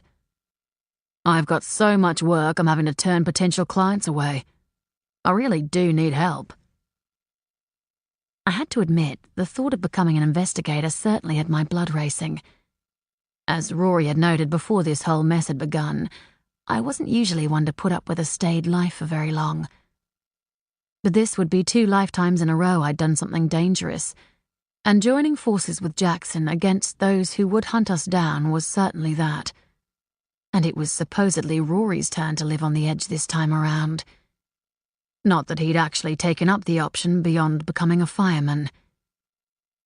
I bit my lip and glanced at him. He smiled at my unasked question and said, I'd feel a whole lot better if you were working here, rather than off somewhere else where there's no one to watch your back. I returned my gaze to Jackson's. So, full partner? Done legally with me buying a percentage of the business? 50-50, and everything legal, he agreed. With a cooling-off period of 30 days, just to be safe. I hesitated, then grinned. You have yourself a deal. And a partner. Jackson grabbed the bottle of wine and refilled all our glasses. To Hellfire investigations, he said, raising his glass. Long may we prosper. To Hellfire, I echoed, and clinked my glass against theirs. And knew, even as I drank the wine, that it wasn't prosperity we had to worry about. It was survival. The end. You've been listening to Fireborn, a Souls of Fire novel by Keri Arthur, narrated by Saskia Marleveld and directed by Teresa Buchheister.